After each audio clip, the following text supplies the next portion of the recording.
Tudo bem?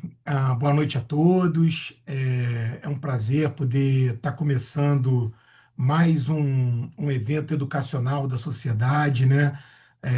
Eu acredito que a educação médica continuada seja a principal função da sociedade e a gente tem o privilégio de toda segunda, terça-feira do mês a gente contar com essas lives temáticas, né? Foi uma criação do Sérgio Fernandes. Às vezes eu falo que é a criação do Sérgio e do Mário. Aí o Mário no final me corrige, fala que não, que é só do Sérgio, mas que com o Mário está sempre contribuindo com todo o conhecimento dele, e o Sérgio também, aproveitando todos os grandes temas da oftalmologia, então esse já tradicional dia a dia do consultório.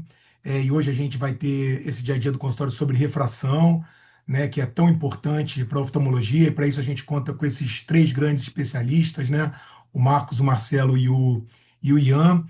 E eu queria agradecer o apoio que a gente tem para esse tipo de atividade do Clube de Parceiros da SBO, ABV, Bayer, Bausch & Lomb, Cristália, Silor Luxótica, Genon, Glaucos, Roya, Ofta, Roche, Zeiss, que são empresas que estão ajudando a sociedade independente do que está sendo apresentado. Então, a gente tem a apresentação de todos os tópicos e muitas dessas empresas, às vezes, nem têm produtos dentro dos tópicos que são apresentados, mas que ajudam a sociedade, que apoiam a sociedade, apoiam a educação médica continuada, né, e o ensino da oftalmologia. Em nome da sociedade, eu agradeço à indústria por isso.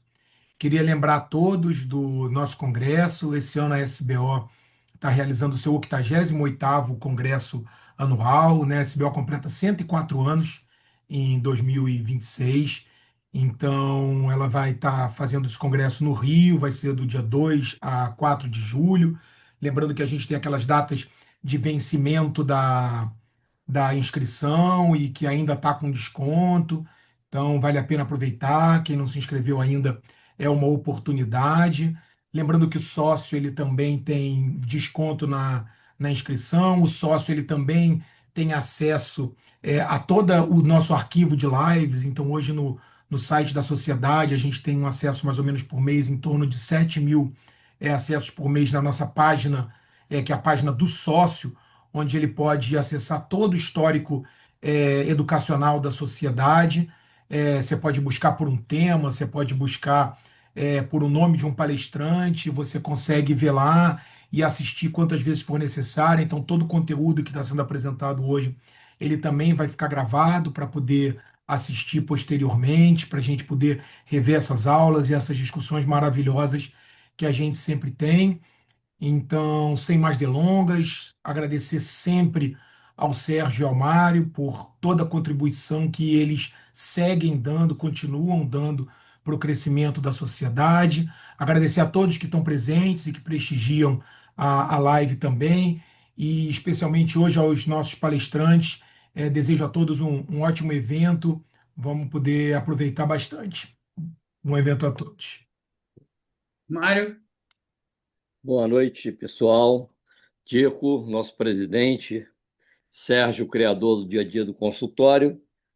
2026 está começando bem porque a refratometria ainda é a parte mais procurada pela população em relação à oftalmologia.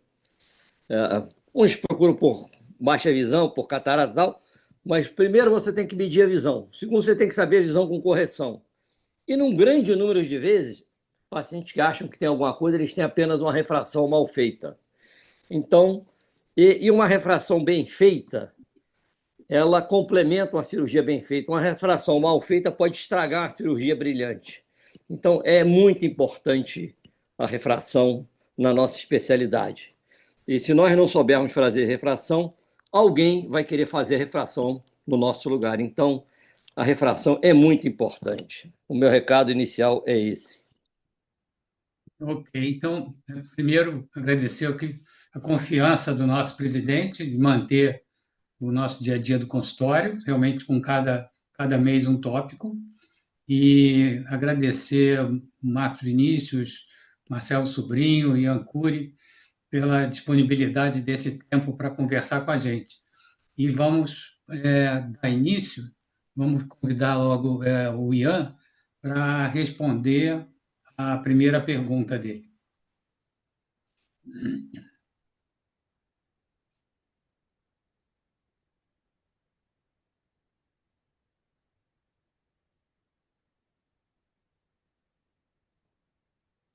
Iniciar dando boa noite a todos, obrigado. Me sinto sempre muito bem, muito feliz em estar na SBO e ainda mais recebendo o convite carinhoso do Sérgio Fernandes, do professor Mário Mota e do Dico. E ao lado de dois gigantes da refração, Marcos Vinícius e Marcelo, como vocês já conhecem e vão poder constatar em mais essa oportunidade. Queria saber, Sérgio, já está dando para ver minha tela? Já está. Não está em Sim, modo apresentação, mas está ótimo. Ah, ok. Mas está dando para ver. Sim. sim. Muito bem. Então, a primeira pergunta que me coube foi um cenário de uma criança de 3 anos, que o que me parece muito oportuno começar com uma criança, com uma esotropia de 30 prismas, no estrabismo convergente do olho esquerdo, e a refração com cicloplegia, evidenciando mais três positivos, esféricos, com acuidade visual com a correção de 20/25 no olho direito e 20/100 no olho esquerdo. Em seguida, a pergunta de qual é a minha conduta. Então, alguns comentários iniciais que eu julgo oportunos. A primeira coisa é a preocupação de quem formulou a pergunta de colocar a acuidade visual com a correção. Diante de um cenário em que você tem uma acuidade visual sem correção de 20/25 e 20/100, isso não quer dizer muita coisa. Ao passo que quando eu tenho uma refração sob cicloplegia de mais 3 e com esta devida correção, o paciente alcança 20/25 no olho direito e 20/100 no olho esquerdo, isso já me traz muito mais informação, né? Principalmente se o restante do exame oftalmológico for normal, ou seja, transparência de meios, retina saudável, quer dizer, organicamente, se nada for encontrado, eu posso assumir que se trata de uma ambliopia, né? E aí a ambliopia, nesse caso, provavelmente, pelo fato da criança ser uma criança estrábica sem correção. Então, quer dizer, o olho esquerdo é o olho que está apresentando o desvio convergente. Provavelmente esse desvio convergente já perdura aí alguns meses e por, entre aspas, desuso, esse olho esquerdo apresenta progressivamente uma ambliopia estrabísmica. Então, qual é a primeira conduta diante desse quadro? Certamente a prescrição da refração completa, a refração sob cicloplegia, né? E a refração precisa, nesse cenário, ser prescrita de forma total, principalmente por causa do estrabismo convergente. Então, quer dizer, diante de um quadro de estrabismo convergente, um ângulo importante de 30 prismas do olho esquerdo, né? Há uma necessidade de se entender que a sincinesia à acomodação convergência, quer dizer, para cada 1 grau de acomodação que o paciente faz, ele determina uma determinada convergência. Então, esse paciente sem correção, necessitando acomodar para compensar a sua própria hipermetropia, acaba convergindo em excesso e, por falta de uma divergência fusional bem estabelecida, ele acaba convergindo e apresentando esse estrabismo convergente. De modo que o primeiro passo para tentar eliminar esse estrabismo é a prescrição da refração total. Alguns podem questionar, né, e se a gente ainda apresentar um desvio residual depois da colocação dessa prescrição total? Provavelmente estaremos diante de um quadro parcialmente acomodativo. No entanto, se a correção após a colocação dos óculos em relação ao desvio for total, ou seja, os olhos permanecerem perfeitamente alinhados com o óculos, isso significa que o paciente tem uma esotropia puramente acomodativa, cujo tratamento é unicamente a prescrição dos óculos com grau total. Uma ressalva importante é que muitas vezes nesse cenário a gente tem exatamente uma criança com 30 dioptrias prismáticas de ângulo e refração de 3 sob cicloplegia. Você prescreve esse grau total e a criança retorna com uma redução muito grande do ângulo. Vamos arbitrar aqui. Essa criança cai de 30 para 10 dioptrias prismáticas, né? não é conveniente assumir de cara que estamos diante de um estrabismo parcialmente acomodativo. O mais adequado é a realização de uma nova cicloplegia, porque não raramente você vai ter um segundo momento, uma segunda oportunidade, uma segunda cicloplegia, você vai detectar um pouco a mais de hipermetropia, que é o que está faltando para obter aquele alinhamento final. Então, o 3 virou 3,75 e esses 0,75 que estão faltando na prescrição alinham aquelas 10 dioptrias que faltaram. Um último comentário aqui para finalizar e abrir para discussão é em relação à ambliopia. Né? Pouco antes do advento dos estudos do PEDIG, que são estudos multicêntricos que começaram nos Estados Unidos nos anos 2000, acreditava-se que uma criança como essa já merecia tratamento oclusivo, tratamento para ambliopia logo de cara. Né? Tamanha a diferença de acuidade visual, quer dizer, já se iniciava os óculos e o tratamento da ambliopia. Os estudos do PEDIG mostraram que a simples prescrição óptica pode resolver a ambliopia em 1/3 dos pacientes. E quase 70%, 75%, mesmo que não resolvam, tem alguma melhora da acuidade visual só com a prescrição dos óculos num prazo aí de 60, 90 dias. Então, a conduta mais aceita hoje, diante dessa ambliopia, é a prescrição total, examina-se o paciente num prazo de 2 meses a 3 meses. Se ele estiver melhorando a acuidade visual, quer dizer, tem 20/100, na próxima consulta retorna 20/60, nós mantemos apenas a prescrição óptica sem acrescentar o tampão. A partir do momento em que esse paciente estaciona na melhora da acuidade visual e ainda não atingiu o equilíbrio em relação à simetria em relação ao outro olho, aí sim você acrescenta a oclusão com efeito terapêutico para ambliopia. Muito bom, Ian. Ok? Sérgio, posso fazer Mário, então dois, vamos. posso fazer 2 comentários? Bom, eu gostei muito da segunda cicloplegia, Ian, que é uma coisa que muitas vezes esquece. Mas eu tenho 2 perguntas para você. Uma é, 3 anos, a criança, algumas informam bem, outras não. Como é que você avalia a visão de criança de 3 anos? Essa é uma pergunta. A segunda, o desvio corrigiu para longe, mas se para perto tiver um desvio residual, qual é a conduta?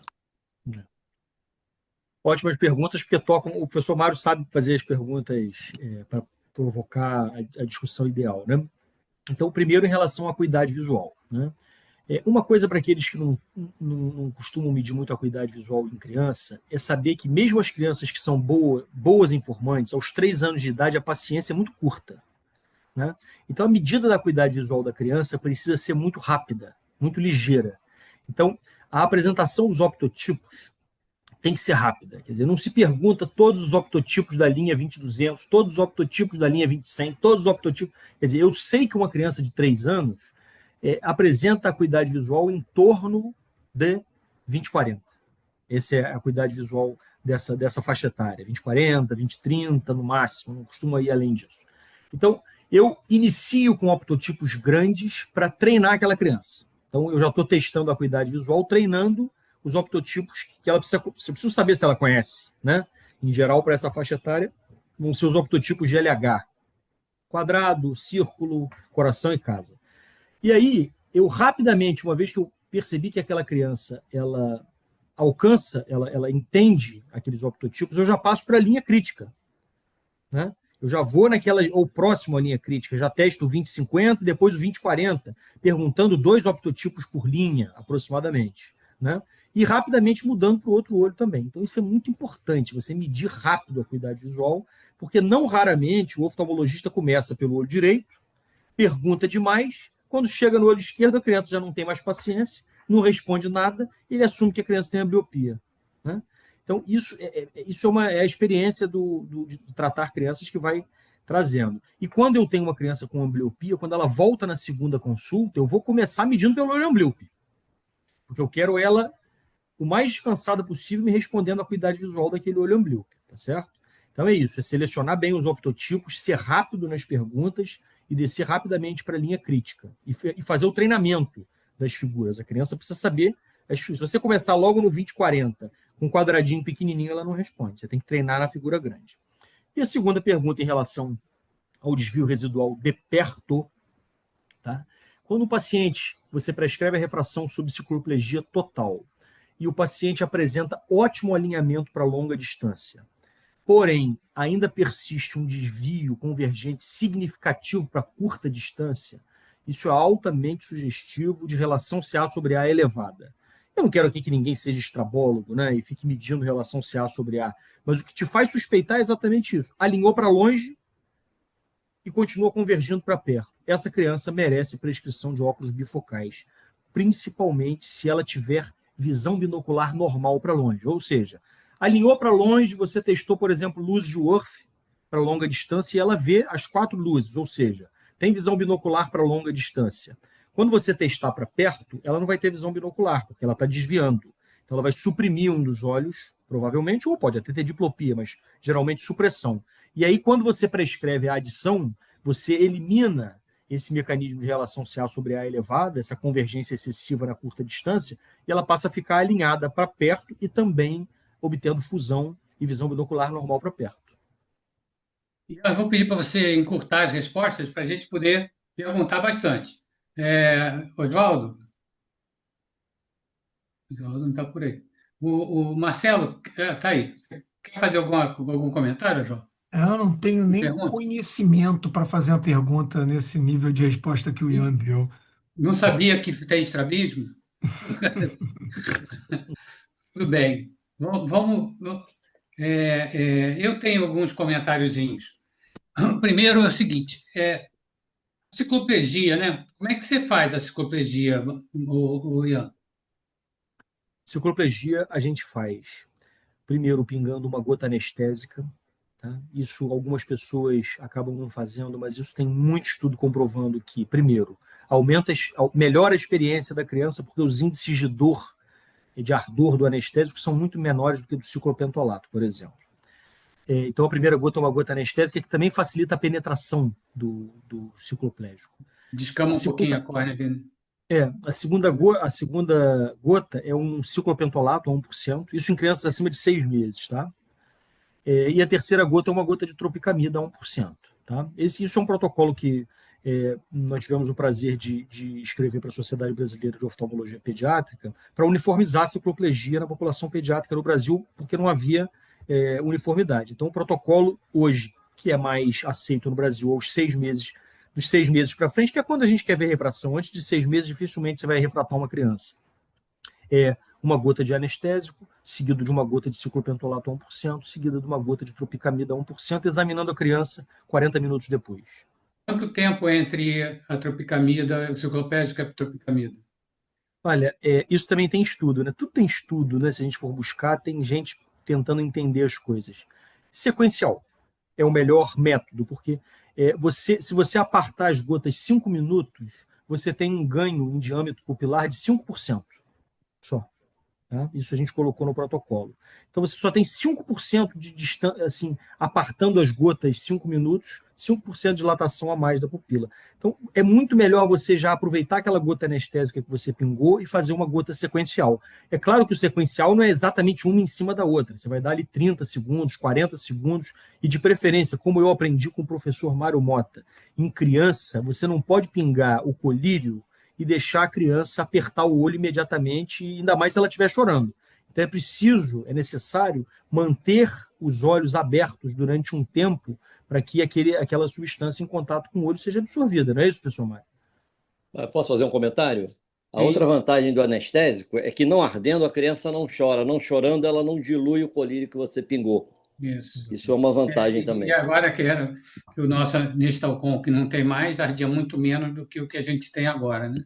Mas é o que temos. É o que Mas temos. olha, uma dica para o pessoal, existem já muitas farmácias de manipulação manipulando proximetacaína de boa qualidade. Então, para aqueles que atendem criança, realmente, a proximetacaína, ela arde muito menos. Ela arde muito menos do que os outros anestésicos. Isso é uma realidade.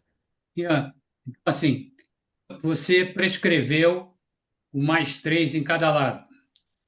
Você manda voltar com quanto tempo? 60 dias. 60 dias. E aí, Bom, aí, vamos dizer assim, ainda tem um pouco de residual para perto, mas em vez de 3, você achou 4. você já partiria para um bifocal ou prescreveria esse 4 e observa por mais um tempo? Ótima pergunta. Se eu só parto para um bifocal quando eu estou utilizando a refração cicloplejada total. Então, se nessa segunda consulta eu detectei mais 4 na refração, eu vou prescrever o mais 4, porque isso pode ser suficiente para fazer esse alinhamento residual de perto. E você não necessitar de bifocais. Ok. Fechando. Se eu acho que a criança voltou, aliás, que tem uma ambliopia, estudo é estudo, a gente não discute, mas a gente não está perdendo tempo de fazer oclusão por 1 hora. Eu acho que 1 hora de oclusão numa criança não causa tanto. Quer dizer, na época que eu aprendi, a gente fechava 5 dias, né? Agora você fecha 1 hora por dia, isso não custa nada e, na minha cabeça, contrariando os estudos, a gente não perde tempo. Acha que Isso. isso tem É, sentido? isso depende do tipo de ambliopia, tá? A ambliopia anisometrópica, né, só por diferença de grau entre os olhos, o paciente costuma ter algum nível de visão binocular. Então, a oclusão de algum. Tanto que só os óculos, na maioria das vezes, já melhoram a acuidade. Quando você tem ambliopia anisometrópica, o ideal é você tampar horas por dia. Na ambliopia estrabísmica, realmente, os estudos apontam numa direção. Depois, se a gente tiver mais tempo, eu posso aprofundar sobre isso, se você quiser. Mas, realmente, a oclusão em tempo integral ela ainda tem espaço. Tá? E isso foi dito para mim. Eu entrevistei recentemente o Sean Donoghue, que é um dos principais investigadores dos estudos do PEDIG, e ele me confidenciou que ele ainda pratica a oclusão integral em muitos pacientes, em tempo total. Então, se a gente tiver a oportunidade, a gente fala disso mais à frente. Isso. Ok, obrigado, Ian. Vamos passar Agora é para o o nosso. Marcos, né? Ótimo, né? O Marcos Vinícius, então, tem a sua pergunta.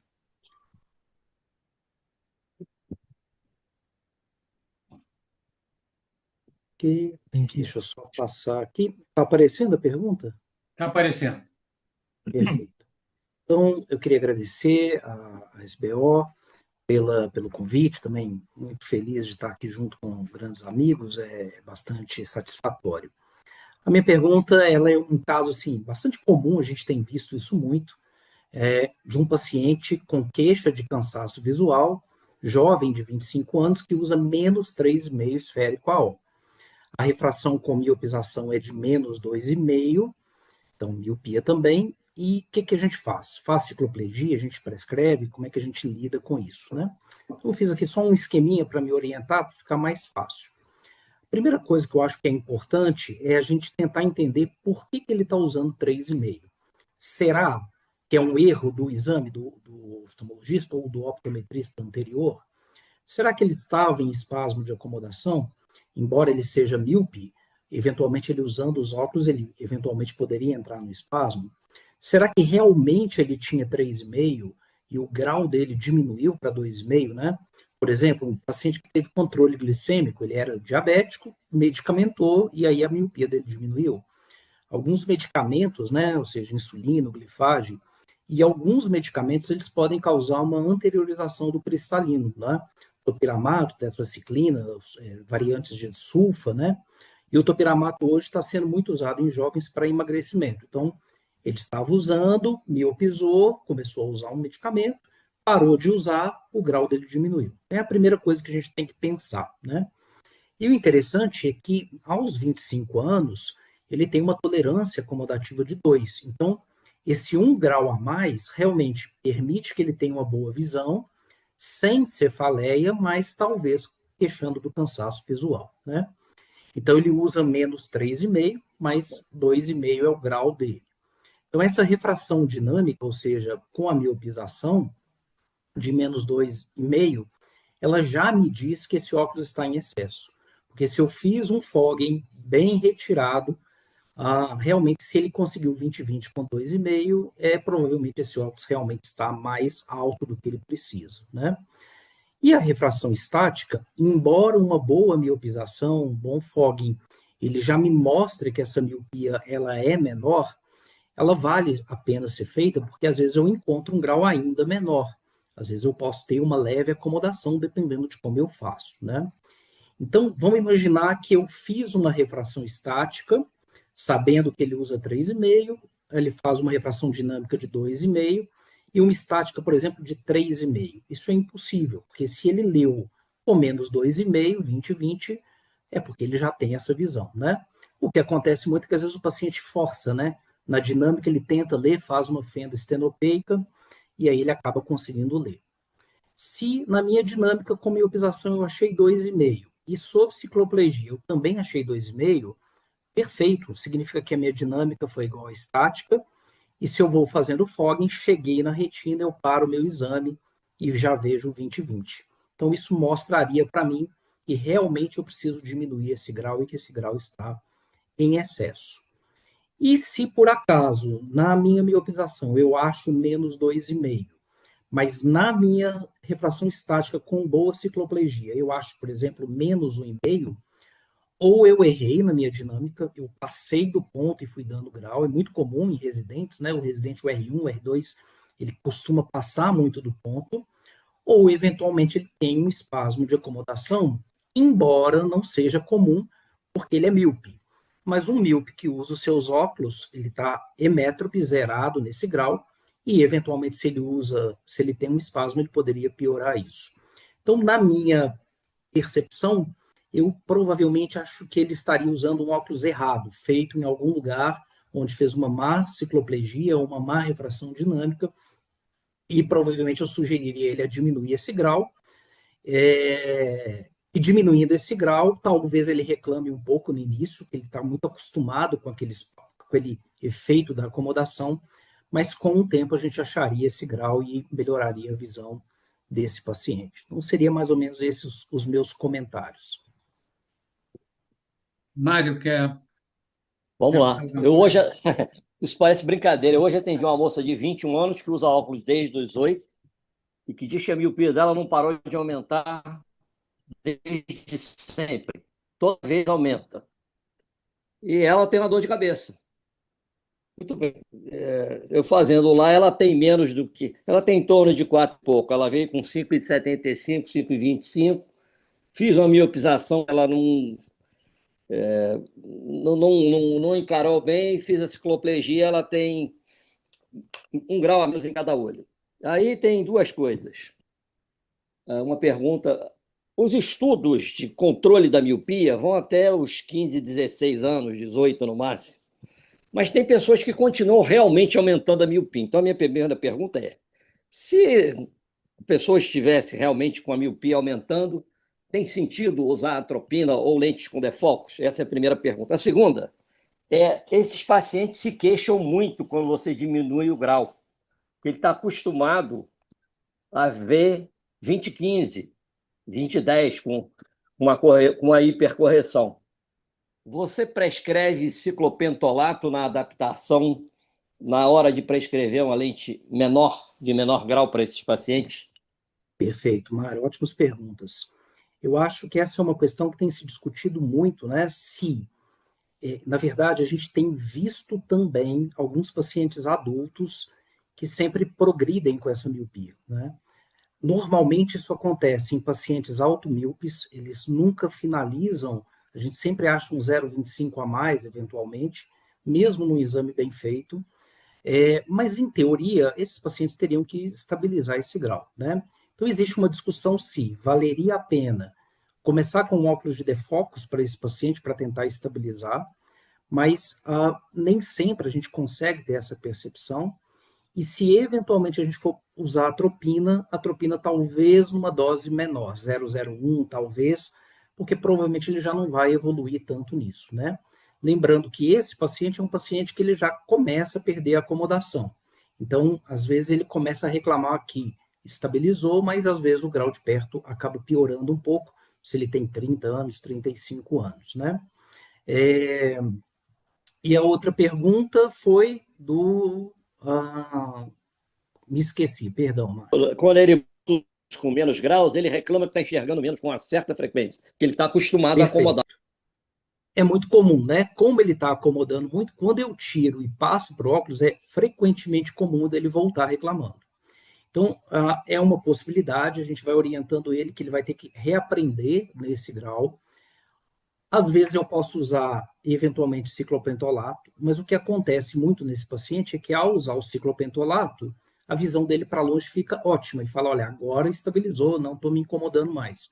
Só que piora Ele para tem que perto. mandar Ele tirar os começa, óculos para perto, né? ele tem que tirar os óculos. Então, eu preciso avaliar bem. Uma boa solução para isso é, às vezes, entrar com atropina em dose milesimal.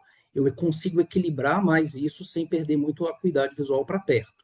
Mas, a princípio, eu gosto de orientar o paciente. Eu acho que, com o tempo, ele vai entendendo, a gente orienta bem, ele entende que aquilo vai acontecer durante um tempo e a gente observa isso, desde que não seja um espasmo de acomodação, sendo exatamente um grau mal prescrito. Olha só, eu vou ter que ficar de bruxo ruim aqui.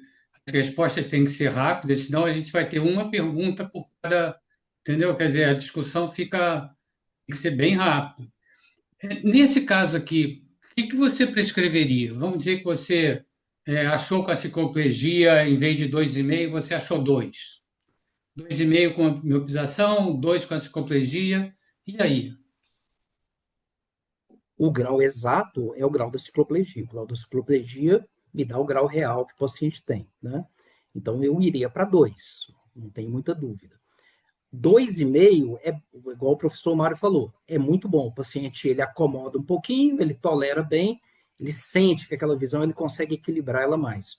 Porém, ele vai ter cefaleia. Então, é claro, é um equilíbrio entre essas duas coisas. Mas se eu acredito que a estática é o que me dá o grau exato, e ele não tem nenhum fator, nenhuma patologia, nenhum medicamento, eu consideraria manter os 2 mesmo. 2,5? O 2. Eu 2? deixaria com 2. Ok. Mário? Eu costumo usar ciclopentolato nesses casos, porque eu acho que facilita. Eu mando usar 2, 3 dias, faço a refração de novo, e quando ele começa a usar os óculos, eu mando usar durante uns poucos dias e costuma funcionar. E aviso que a claridade vai incomodar e que não vai enxergar para perto, tem que tirar. Assim, eu, eu tive um erro com um paciente que eu receitei meio grau a menos, e ele voltou dizendo que os óculos não prestavam. Para infelicidade minha, esse cara era meu vizinho. Então, assim, eu todo dia encontrava com ele, o óculos está ruim, o óculos está ruim, o óculos está ruim. Então, vamos botar, esse caso mesmo, né? Usa 3,5, eu achei 2,5 e a cicloplegia 2. Então, eu receito de saída, né? Um 2,25, um 2,75 para ele, diminuo 0,75. Por que ele está tendo cefaleia? Porque ele acomoda o meio da cicloplegia e mais um e tanto. Então, ele está acomodando 1,5. Ele passa a acomodar menos. E a experiência que eu tenho é que isso resolve. Essa que é a minha experiência. E mando voltar com 6 meses. 6 meses depois, eu refaço a refração e aí diminuo de novo. Então, esse paciente ele costuma não ter tanta queixa de visão e eu resolvo o problema da cefaleia dele. Né? Essa é a minha experiência, entendeu? Então, Perfeito. se eu receitar o que eu achei na cicloplegia, eu vou ter que receitar atropina, eu vou trazer desconforto, e eu não sei se eu tenho tanto ganho para o paciente, tanto desconforto que eu vou causar a ele. Então, assim, E muitas vezes o esse aqui é o meu paciente dia ele a dia. duvida. Hein? Muitas vezes o paciente duvida, né? Que assim, poxa, meu grau diminuiu tanto.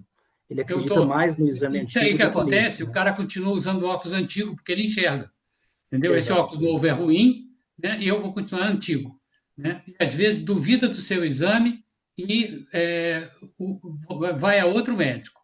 Mas aí, Sérgio, uma coisa rápida, muito prática. Quando isso acontece com o paciente cicloplegiado, eu peço para ele colocar os próprios óculos. E ele percebe que ele não enxerga com os óculos deles. Eu sei, Ian, mas o problema É, é o dia a dia, é o dia seguinte, o day after. Não, veja. É só uma maneira de você mostrar que aqueles óculos estão em excesso. O Sim, paciente está isso, cicloplegiado, você bota, ele não enxerga. mas isso Né? não é problema, isso a gente faz. Só que na hora que ele pega os óculos, você receitou 2,5 para cicloplegia, ele volta e diz assim, doutor, com esses óculos eu não enxergo.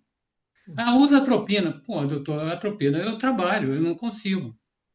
Então, assim, é uma conduta que eu faço. E esse negócio de óculos hipercorrigido é diário.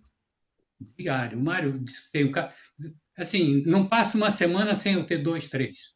Então, assim, mas eu nunca vou passar a cicloplegia. Eu sei, anoto, sei qual é a miopização, gosto muito, Mário também, mas sempre não vou nem tanto, porque se ele acomoda 1,5, ele acomodar metade, é o cara que leva 50 quilos nas costas, eu tiro 25 e ele vai achar ótimo. Quando eu tiro os 50, ele cai no chão desequilibrado. Esse é meu pensamento. Eu tinha uma pergunta aqui, aproveitar, mas eu vou fazer mais na frente para o Vinícius. Agora é o Marcelo, Marcelo, né? a gente tá, o tempo está indo embora, eu estou vendo aqui, não consigo segurar o relógio, o ponteirinho está indo rápido demais.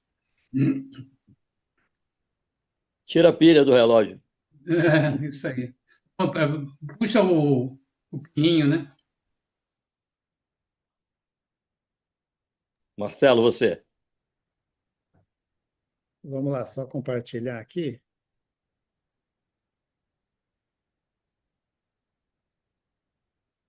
Está aparecendo aí agora, normal? Ah, Aqui É, ainda não. Agora não, sim, agora sim. assim, é? Eu não Ok. era para dar, eu não era para dar palpite no caso do Marquinho, mas esses casos assim de miopia e assim todo caso de refração começa depois da anamnese, que tem que ser muito bem feita, a acuidade visual, que o Sérgio não colocou de propósito, mas lembrar que existe uma regra, entre aspas, que se chama a regra de Legrand, do professor Yves Legrand, que era da École Polytechnique de Paris, que é 0,25 sobre a refração. Então, se você tem 2 graus de miopia, você deve ter, sem correção, 0,1, mais ou menos. Não deve ser muito melhor que isso. Então, isso, como o Marquinhos falou, às vezes os meninos passam um pouco batidos pela acuidade visual, mede cuidado visual para longe, direito, esquerdo, depois para perto, direito, esquerdo também. É muito comum a gente perder ou passar por cima da medida da acuidade visual para perto, e depois você pergunta, e depois o cara está dilatado, não adianta mais.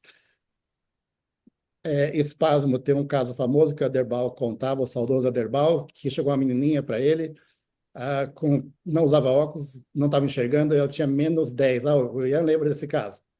Aí ele prescreveu sem cicloplegia, depois ela voltou sem enxergar com -10, ele cicloplegiou e viu que ela era emétrope e, na verdade, ela estava passando por um momento difícil na família, alguma coisa assim.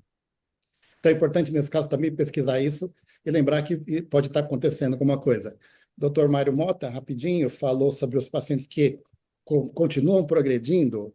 No livro do Irving Boris, o primeiro capítulo fala exatamente sobre isso. Ele divide os míopes em 4 categorias, e uma das categorias são os míopes que continuam progredindo. É muito, muito, muito interessante. Bom, esse é o meu caso primeiro, uma moça de 14 anos que está com desconforto à leitura, ela tem 20/20, na dinâmica e na estática é a mesma refração, ela tem mais meio, e uma coisa que às vezes a gente também não faz, que o Serginho fez e me mandou, foi esse vídeo aqui, reflexos. Então, se vocês observarem o reflexo, esse é fotomotor direto, né? Também a gente faz o consensual. Tem alguma coisa que não está legal, o Marquinhos, o Ian já mataram o diagnóstico, e por isso que o Sérgio pediu para passar a bola para ele, Serginho. Porque eu sei o que aconteceu com a menina, queria que eles falassem o que eles acham. Mário, quer falar alguma coisa? Quer comentar alguma coisa?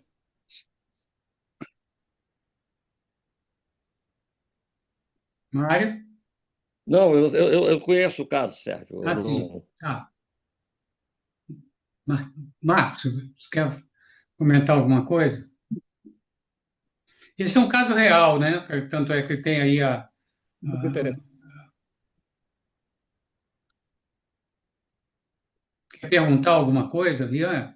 Quer perguntar alguma coisa? eu acho que a anamnese é importante, né? E tem o outro olho, Marcelo? É Não, igual. É igual. É Não tem igual. outro olho porque é igual. mas Quero com saber certeza. eu quero saber do Yeah. Marcelo, hein, Marcelo? quero saber de você a cuidar de perto, né? E quero saber se essa pessoa acomoda de perto, se ela tem dissociação luz perto, quer dizer, porque ela claramente tem uma pupila tônica que não está contraindo bem.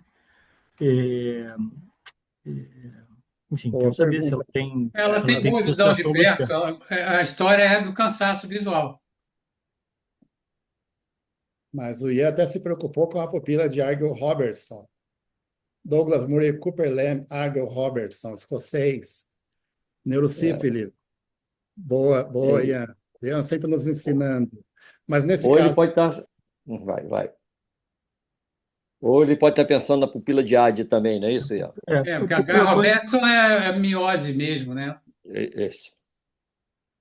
É uma pupila mais miótica, né? Não, na pupila de AD, AD sim, mas H. o Robertson paciente, não. seria um o olho paciente em só. geral, isso é comum em mulheres jovens, né? Ela tem Uhum. 14 anos, então, quer dizer, a pupila de AD, o paciente tem uma dissociação luz perto, quer dizer, a pupila vai contrair quando ela acomodar, acomoda dentro da cincinesia, acomodação, convergência, miose, quando ela Mas não acomodar, a incomoda no pupila reflexo. contrai, quando acomoda na luz. Quer dizer, essa é uma possibilidade, entendeu? E a acuidade visual de perto é importante também. Por isso que você perguntou dos dois olhos. Isso. Sim, sim. Tem que ver se ela está usando alguma medicação. No autorrefrator, eu já vi que a pupila estava diferente, entendeu? Então, assim, está no autorrefrator, eu olhei e falei, ó, vamos lá, Marcelo. Não, então, na verdade, como eu falei no começo, e o doutor Mário Mota também, a anamnese é bastante importante. Vi que ela estava tomando Luvox, que é a fluvoxamina, que é um inibidor seletivo da recaptação da serotonina, que, como outras drogas da mesma classe, pode levar a algumas alterações oculares. Ah, inclusive, o que está bem descrito é exatamente a dificuldade de a midríase, né? E diminuição da acomodação, diminuição dos reflexos. Então, é um caso que ilustra bastante isso. E aí, como é que a gente sai dessa? A gente sai dessa porque, assim, a refração dela era mais meio com 14 anos. É, talvez uma saída seja uma conversa com o médico que prescreveu a droga, para ver se há possibilidade de trocar de drogas. Porque se você pegar da mesma classe, você tem algumas que causam menos esses efeitos, como o estalopram, por exemplo. Então, poderia ser uma saída. Uma coisa interessante, Serginho, a gente está fazendo um trabalho aqui na PUC, entre os alunos da graduação de medicina. Então, a gente fez um questionário para ver quantos alunos da faculdade estão tomando algum tipo de droga assim, e a gente se assustou um pouco com o número, que é mais ou menos 40%. E desses pacientes, esses alunos, a gente está fazendo alguns exames oculares, inclusive a partir de filme lacrimal. E a maioria, eu tenho aqui, usa estalopram, são 26%, e também sertralina. O que me assustou é que 30% deles estão tomando duas drogas. Isso, alunos de 20, nosso aluno mais velho que participou, 30 anos. A gente não acabou ainda, mas são pessoas de 20 a 30 anos com uma série de drogas aí que podem afetar a... fora que existe, como o Marquinhos falou, topiramato, a chance de ter problemas sérios em relação ao glaucoma, ângulo fechado, edema de corpo ciliar, rotação anterior de corpo ciliar. Então, coisas que nos preocupam um pouco. E a gente pergunta para os alunos, eles não sabem que isso pode levar a algum problema ocular, que é uma outra coisa que nos assustou um pouquinho, mas a gente está na metade do estudo, mais ou menos, vai ser bem interessante. Então, assim, essas substâncias, né, os inibidores de serotonina, dão também olho seco, né? Uhum. E você usa isso em pessoas de mais idade, com cristalino um pouco maior, você pode induzir a um glaucoma de ângulo estreito. Então, tem que pensar nessas coisas todas, né? Por coincidência dos seus estudos, essa moça quer ser médica, né? Então, a gente andou vendo, né? Fluoxetina, citalopram, sertralina e a fluvoxamina, né? Que produzem esse desconforto, né, porque produz midríase e uma dificuldade de acomodação. Então, não adianta passar esse grau, esse mais meio, né? Essa que era Além do olho seco, né, Sérgio? Além do além olho do olho seco. seco, né? Então, não, esse é um alerta, né? Eu acho que o Marcelo chamou atenção. Incluso na minha anamnese hoje, direto, você usa alguma substância sedativo, ou sempre pergunto isso aí, né? E muita gente, eu não tenho essa ideia de 40%, mas muita gente hoje usa algum sedativo, alguma substância desse tipo, né? Então, a pergunta era para chamar atenção. Passou despercebido? Passou, Marcelinho, vê se você responde. Oi. Nessas miopias que vão crescendo, crescendo, crescendo, a pergunta foi: isso causa uma hipertrofia do corpo ciliar? E por isso talvez a miopia continuasse crescendo? Você não está Não, ligado à pergunta anterior, mas eu sei, mas eu não me lembro se eles, lá no livro, se eles falam exatamente sobre isso. Mas eu É, acredito que não. Não. teoricamente, como o corpo ciliar é um músculo liso, o músculo ciliar, provavelmente a gente não teria uma hipertrofia pelo alto uso, é, né? e Então, essa, provavelmente não, né? e essa coisa da gente passar óculos para miopia depende de alguns exames, inclusive de você fazer a medida do comprimento axial, porque se não for axial, não adianta, né? Por isso. Vamos passar para a próxima. A gente está bem atrasadinho, vamos ver se a gente Ian, consegue encurtar. Ian, vamos lá. Ian, A gente fez um terço da coisa e já estamos com metade do tempo. Vamos ter que acelerar um pouquinho. Essa é a primeira pergunta. Segunda.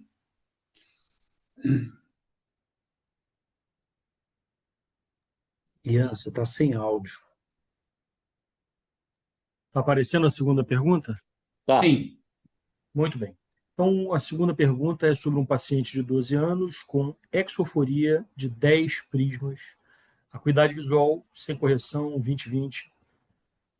A refração é mais 0,75 em ambos os olhos com miopização e mais 1,25 com cicloplegia. Qual é a sua conduta? Então, eu vou segmentar aqui a minha resposta, primeiro em termos de refração, depois em termos de motilidade, depois eu vou unir as duas coisas. Tá?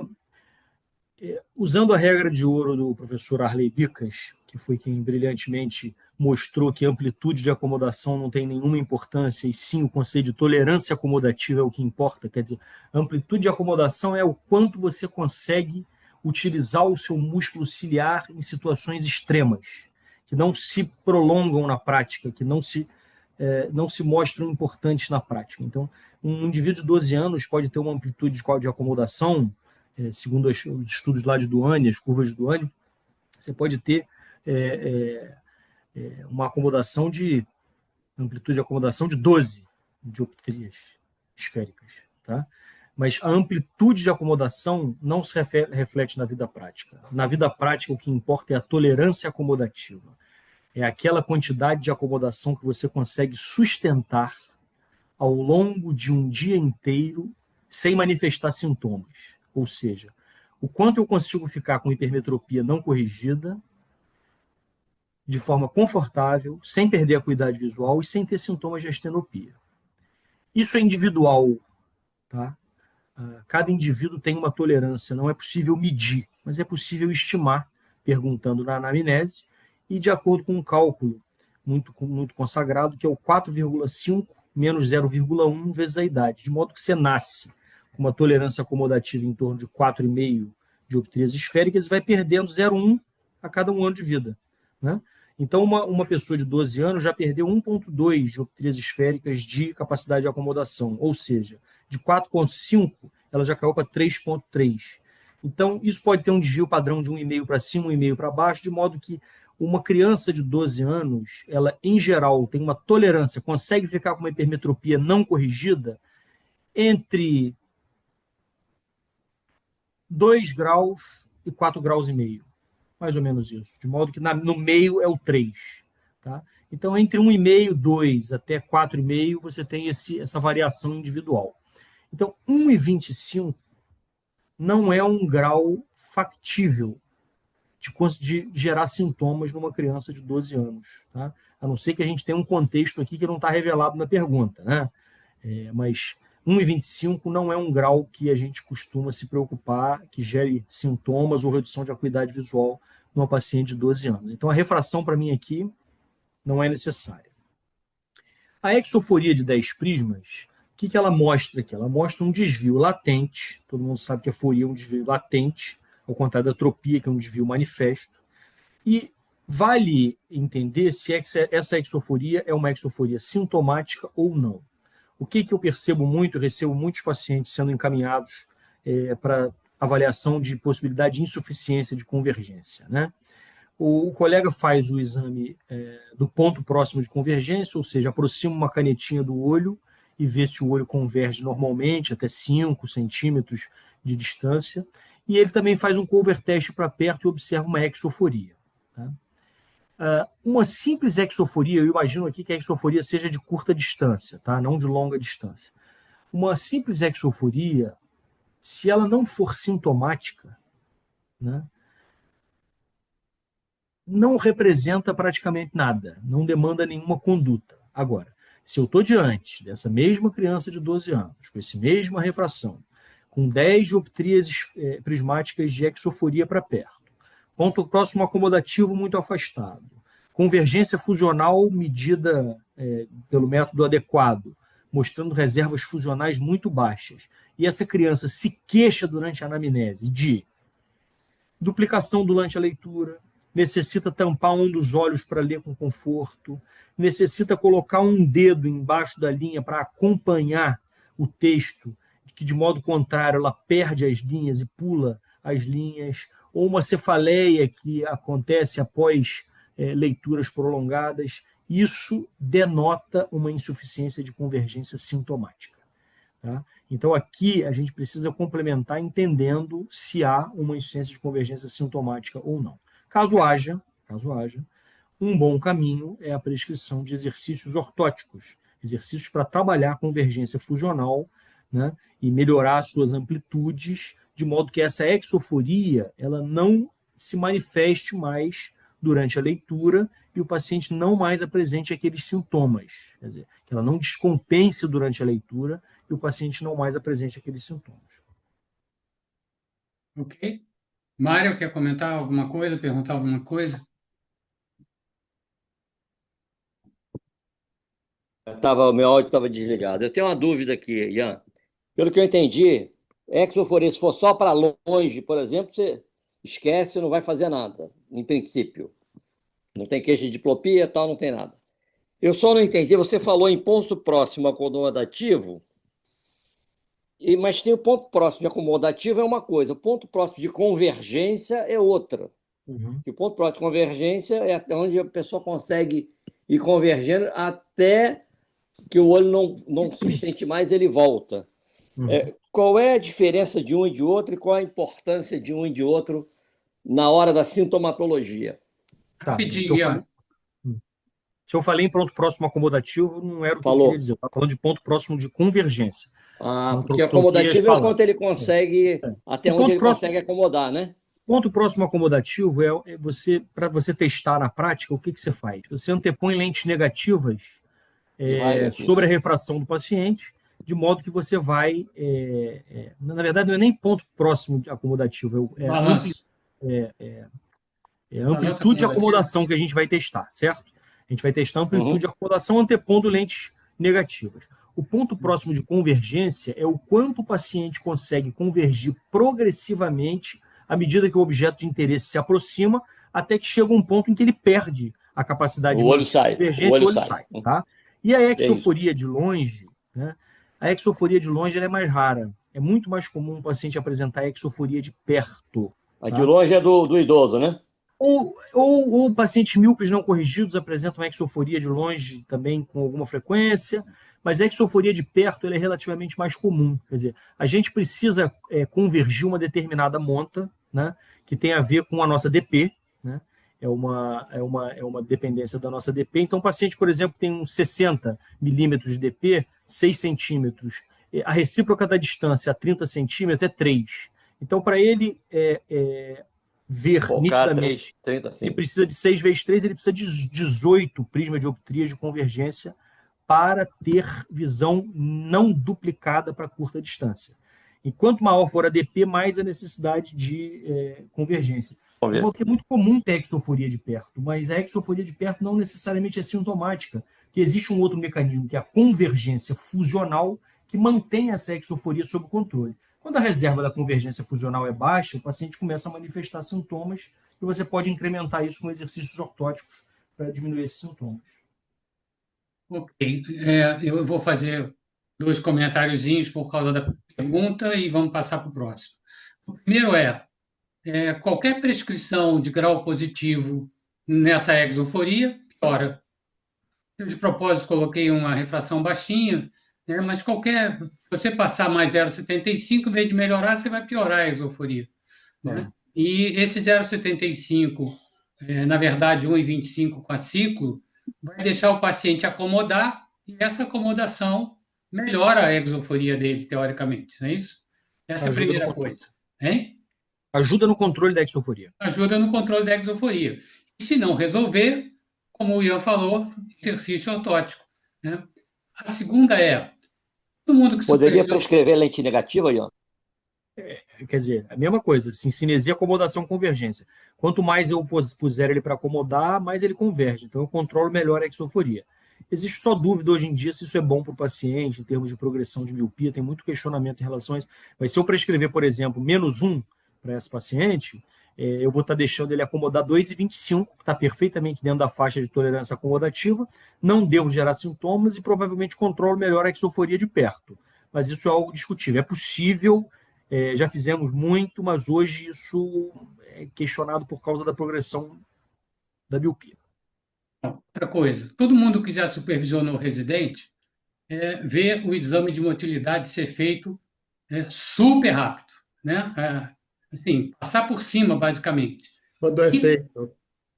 Quando é feito, mas às vezes não fazer é melhor. E colocar uma canetinha, né, muito perto do rosto do paciente, ele faz o cover. E aí, quando faz o cover, vai dar exoforia, porque está muito pertinho demais. Então, lembrar, né, que esse exame deve ser feito perto, mas a uma distância de 50, 60 centímetros, para poder, aí sim, ter uma convergência. Você bota a 15 centímetros uma canetinha, normalmente ele vai fazer uma exoforia para poder olhar um olho e outro, né? Até por conta da DP, por conta de outras coisas. Então, todo mundo já viu, né, um laudozinho de exoforia, né, e o paciente não tem exoforia nenhuma. Era muito também para chamar a atenção disso. Vamos passar, desculpe o tempo, mas Marcos. Perfeito. Ian, você pode... Isso, perfeito, excelente. Deixa eu só compartilhar aqui minha tela. A gente vai ter que voar aí, senão não vai dar tempo de responder as perguntas todas. Vamos lá, deixa eu só passar isso aqui que eu já fiz. Então, aos 42 anos, o paciente apresenta dificuldade para perto.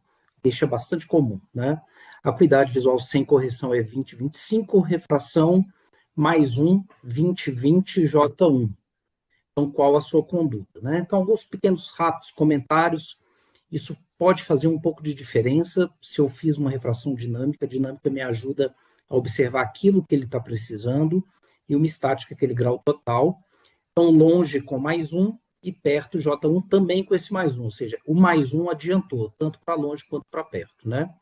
Fazendo, como o Ian já falou, né, a amplitude de acomodação desse paciente vai ser em torno de 4,5, mas o que importa para a gente é que ele tem uma tolerância sem incômodo de +0,5. Então, isso é importante para avaliar se eu já vou mais direto ou não. Então, eu resolvi colocar aqui algumas opções, né, de prescrição. A primeira seria já ir para um multifocal, em especial se essa refração foi dinâmica, +1 para longe e adição para perto, que seria uma adição provável da idade.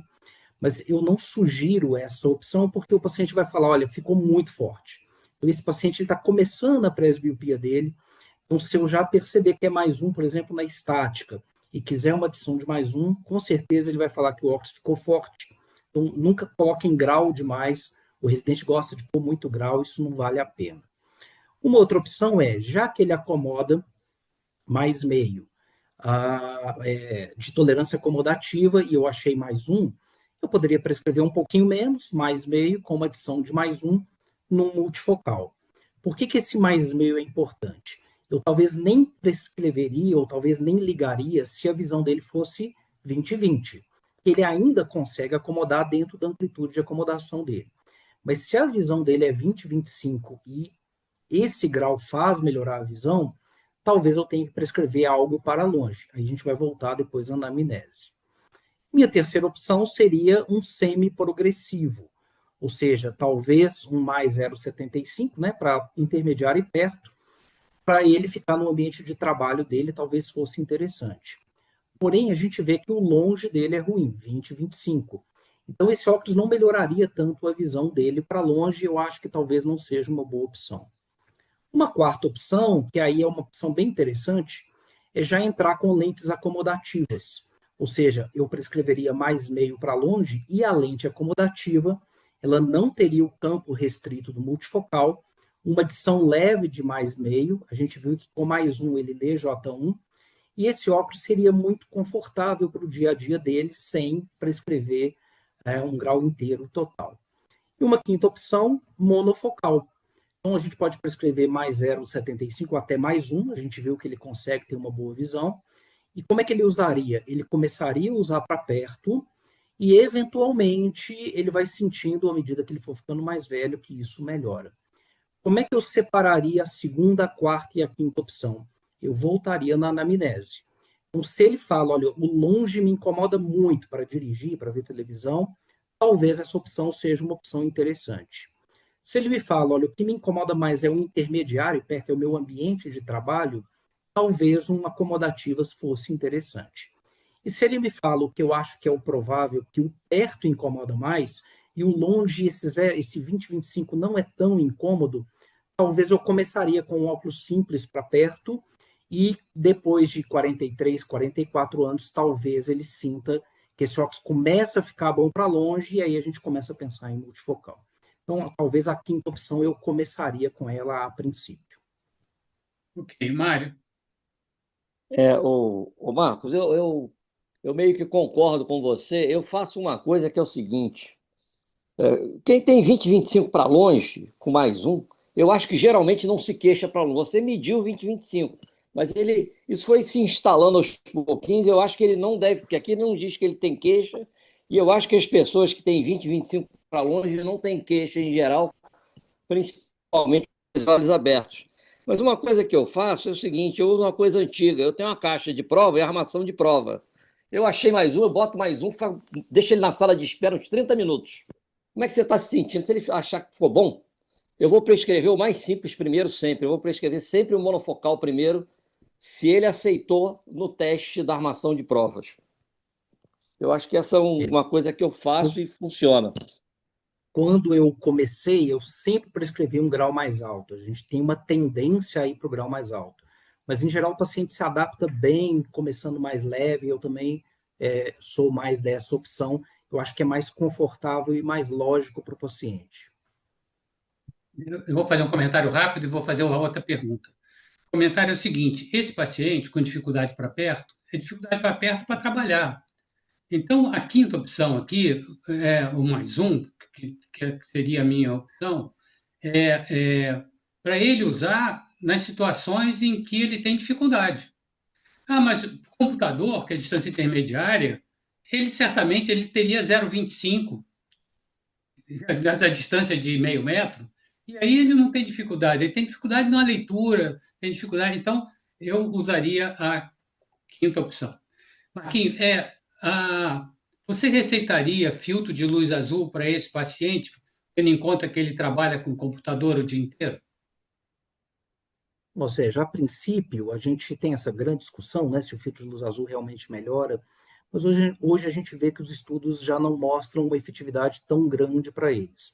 Eu tenho alguns pacientes que gostam muito, eles falam que faz diferença quando ele compara esses óculos, mas a gente não vê isso nos estudos mostrando uma efetividade tão grande. Então, eu oriento o paciente, não é um problema em si, mas eu acho que, a princípio, se é um grau muito baixo, se ele tem pouca queixa, se ele não usa muito o computador, eu, a princípio, não sugeriria para ele. Acho que ele começa com óculos simples, se ele for um grande usuário de computador, aí talvez possa ser viável. Eu vou pedir Sérgio, socorro posso para o Mário. falar? Espera aí, Mário, um minuto. Eu vou pedir socorro para você. Porque as óticas vendem a necessidade do filtro de luz azul por conta do computador emitir ultravioleta e isso danificar a retina a longo prazo. Então, Uhum. com a palavra, É, o Mário. é isso que eu ia falar. Bom, esse ultravioleta não chega em quantidade suficiente na retina para causar nada, mas teoricamente, pode ser que acelere um pouquinho o aparecimento de catarata.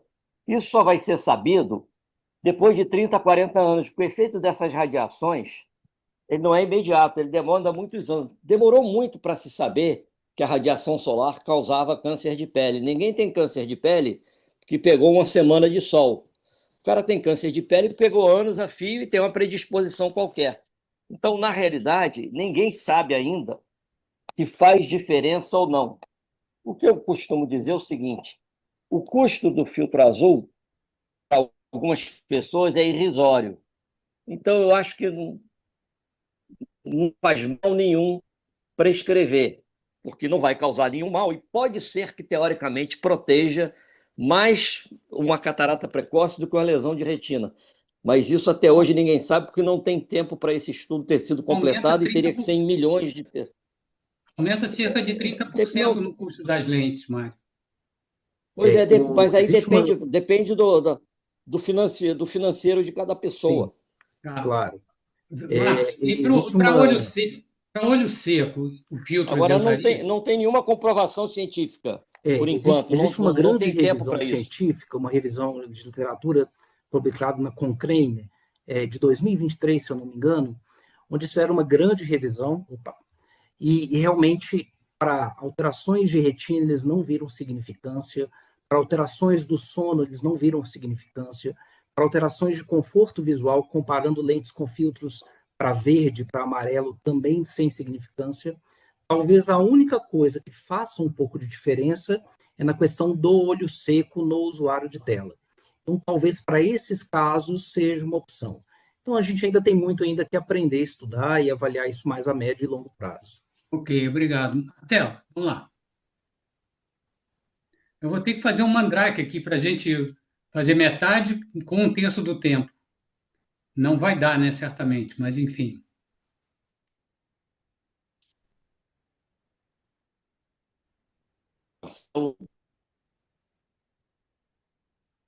Compartilhar aqui só um minutinho.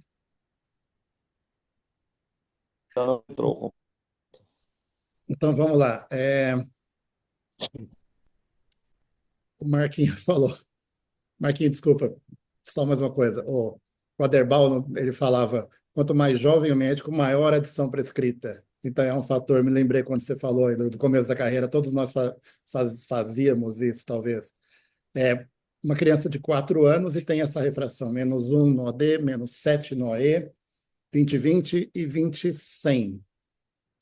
O Ian, no começo da discussão, chamou a atenção para uma coisa super importante, que é esse olho de -7, ele tem que ter, a gente tem que ter um cuidado maior, porque a gente tem que avaliar muito bem essa retina, e é muito comum, doutor Sérgio, a gente está no ambulatório, eu faço ambulatório de lente de contato aqui na PUC, e a gente pega pacientes com miopia alta desse jeito, ou maiores até. A primeira coisa que eu pergunto para o residente é como está a retina?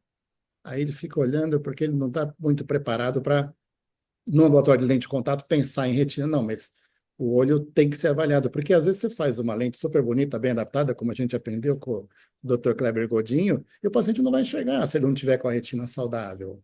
Então, avaliem muito bem a retina, lembre da periferia, lembre que esses pacientes podem ter problemas sérios, ele é muito novo, então ele pode ter um problema sério para o resto da vida. Na prática, isso é uma anisometropia, e a anisometropia leva a problemas como aniseconia, diferença de tamanho de imagem, anisoforia meridional, e ambliopia. Então, são coisas importantes da gente sempre lembrar. Então, é legal a gente saber, o Serginho não mandou para a gente de propósito, nenhum dado a mais. Mas o que eu me preocuparia? Talvez seja legal a gente saber se ela é uma anisometropia axial ou de índice. Uma das possibilidades é medir o olho, para a gente saber se o olho tem o mesmo tamanho. Outra possibilidade é fazer uma ceratometria, que é uma coisa bastante simples. Hoje não tem muito ceratômetro, mas uma topografia talvez funcione bem também. Por que é importante? Porque elas são diferentes. A lei do professor Jacob Herman Knapp falava que as axiais têm uma aniseconia menor com óculos e as de índice uma aniseconia menor com lente de contato. Então, isso é uma coisa, ponto de partida. Nos últimos anos, a gente tem lido alguns trabalhos falando que, mesmo que a gente sabe que da lei de Knapp, que é 1887, é possível, num caso mesmo com axial, tentar a lente de contato. Porque lembrar que uma das coisas que acontece, quando você coloca um óculos de -7, ele diminui o tamanho da imagem. E a lente de contato não diminui tanto o tamanho da imagem. Então, assim, 4 anos é fácil colocar lente de contato? Não, não é fácil, mas talvez seja uma saída. Na prática, ele tem uma grande anisometropia, que é maior do que 6 dioptrias. Então, ele deve ter uma aniseconia. A média da aniseconia axial é mais ou menos 1% do tamanho de imagem por dioptria, alguma coisa assim, talvez um pouquinho mais, um pouquinho menos, e de índice é maior, 2%. Então, e normalmente a gente consegue tolerar, vamos dizer assim, até 4 ou 5% de diferença de tamanho da imagem. Provavelmente ele vai suprimir, né, ele está suprimindo, basicamente, mas a minha tendência, se não fosse possível lente de contato, que eu tentaria, eu conversaria bastante com os pais, talvez o óculos, e pensar também numa oclusão do olho bom e fazer um segmento de perto nessa criança. Mas é interessante, se alguém tiver uma opinião aí, para também compartilhar, o Serginho, o Dr. Mário Mota. Mas é um caso muito interessante e muito elucidativo também. Dá para a gente discutir uma semana sobre isso, anisometropia. Ô, Marcelo, Hum, quando tem essa diferença de refração e até maior, a minha tendência em criança é sempre prescrever óculos se a miopia for axial, bem entendido, se for axial, porque é a correção que vai tornar o tamanho das imagens mais próximos, tá? E provavelmente vai tratar melhor a ambliopia. Eu acho que, assim, e a aniseicônia, ela impede uma visão binocular. A aniseconia, se for maior do que 5, 6%, você não vai ter uma visão binocular boa. Se você conseguir igualar o tamanho das imagens, e isso é feito com a lente de óculos, a chance dele ter alguma visão binocular com uma estereopsia boa é melhor. Então, eu não pensaria em usar lente de contato. Poderia usar lente de contato se não houvesse ambliopia, se ele não fosse amblíope. Mas, às vezes, a criança não faz tanta ambliopia, como a criança de perto era bebê pequenininho que não usava nada, né? Provavelmente melhor estimulado até do que o outro. A criança aproxima para ver, mas algumas pessoas têm essa ambliopia, outras não têm tanta ambliopia. A gente vê crianças com graus diferentes, você corrige e a ambliopia não é tão grande, mas com essa ambliopia, eu pensaria em usar óculos para tentar melhorar a ambliopia e dar alguma. Ela tem 4 anos ainda, a fusão já deveria estar. Fusão e ambliopia são coisas diferentes, mas a aniseicônia causa não só um pouco da ambliopia, mas causa uma alteração na fusão. Eu gostaria de ouvir a opinião, talvez, do Ian também, que mexe com o estrabismo, sobre isso. Para fazer uma complementação, fazer uma pergunta para o Marcelo ainda. Ian, depois você fala aí. Marcelo, se você fosse receitar óculos, você receitaria o grau total, -1, -7? Sim, sim. Se você prescreve menos, especialmente no olho esquerdo, a visão não vai ficar, ela já não é boa, ela vai ficar pior. E o doutor Mário Mota falou algumas coisas muito, muito, muito importantes. É, primeiro que nessa idade ela ainda tem condição de melhorar, então ela está na evolução da plasticidade, né, que é super importante. E outra coisa, ela é uma anisometropia miópica, que não preocupa, entre aspas, teoricamente, tanto quanto uma hipermetrópica. Ela tem umas boas condições, talvez, de melhorar aí para frente. Então, assim, por que que essa pergunta foi feita? Porque a gente vê muita gente prescrevendo, por exemplo, -1 e -5, né? Porque a diferença de grau recomendada seria de 4 graus a miopia ou coisa parecida. Então, sobretudo na criança, a criança tolera tudo. Se fosse 8 ou 9, né, ou 10, né, eu prescreveria 8, 9 ou 10 ou 12. Mas não importa. A Essa que é criança não a reclama. tônica, hein? A criança não reclama. Não, não reclama, essa que é a tônica da pergunta. Ian, rapidinho, aquele levantamento que o Mário fez. Bem rápido. É, o professor Mário, o Marcelo e o professor Mário falaram coisas absolutamente coerentes com esse caso. E o professor Mário falou uma coisa muito importante, que, na verdade, a aniseicônia ela impede boa visão binocular. Mas o contrário também é verdadeiro. A ausência de visão binocular também impede o paciente de ter sintomas de aniseicônia. Então, como o Marcelo bem disse, esse paciente quase certamente é um supressor, ou seja, o olho esquerdo está suprimido, ele não colabora na visão binocular. De modo que, ainda que haja diferença significativa do tamanho das imagens entre os olhos, esse paciente não manifesta sintomas, em geral. É diferente de um adulto que tem uma anisometropia adquirida, de índice, por conta de uma cirurgia de catarata ou coisa que o valha.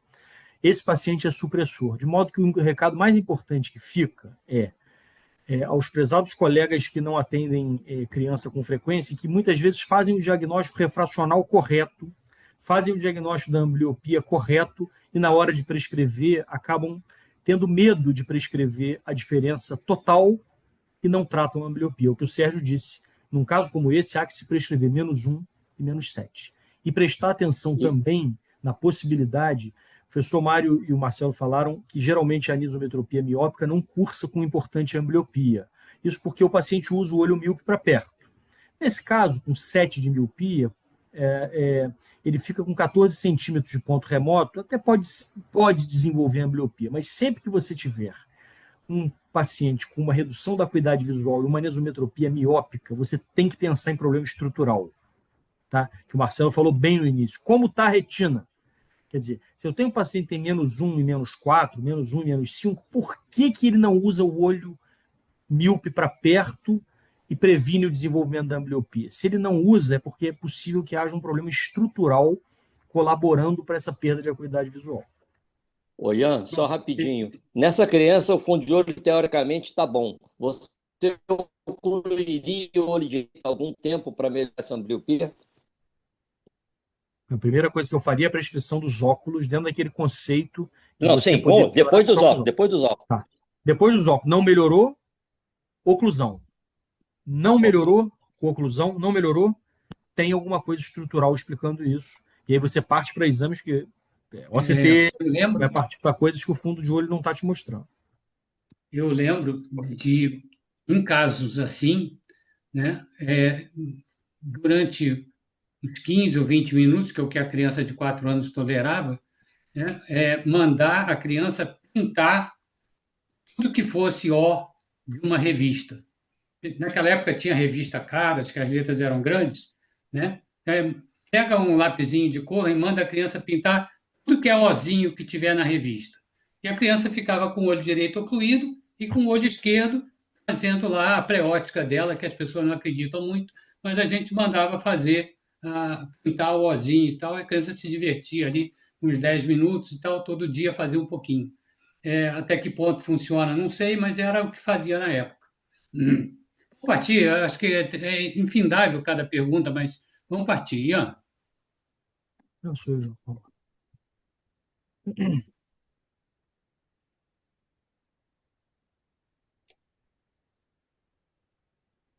Já aparece?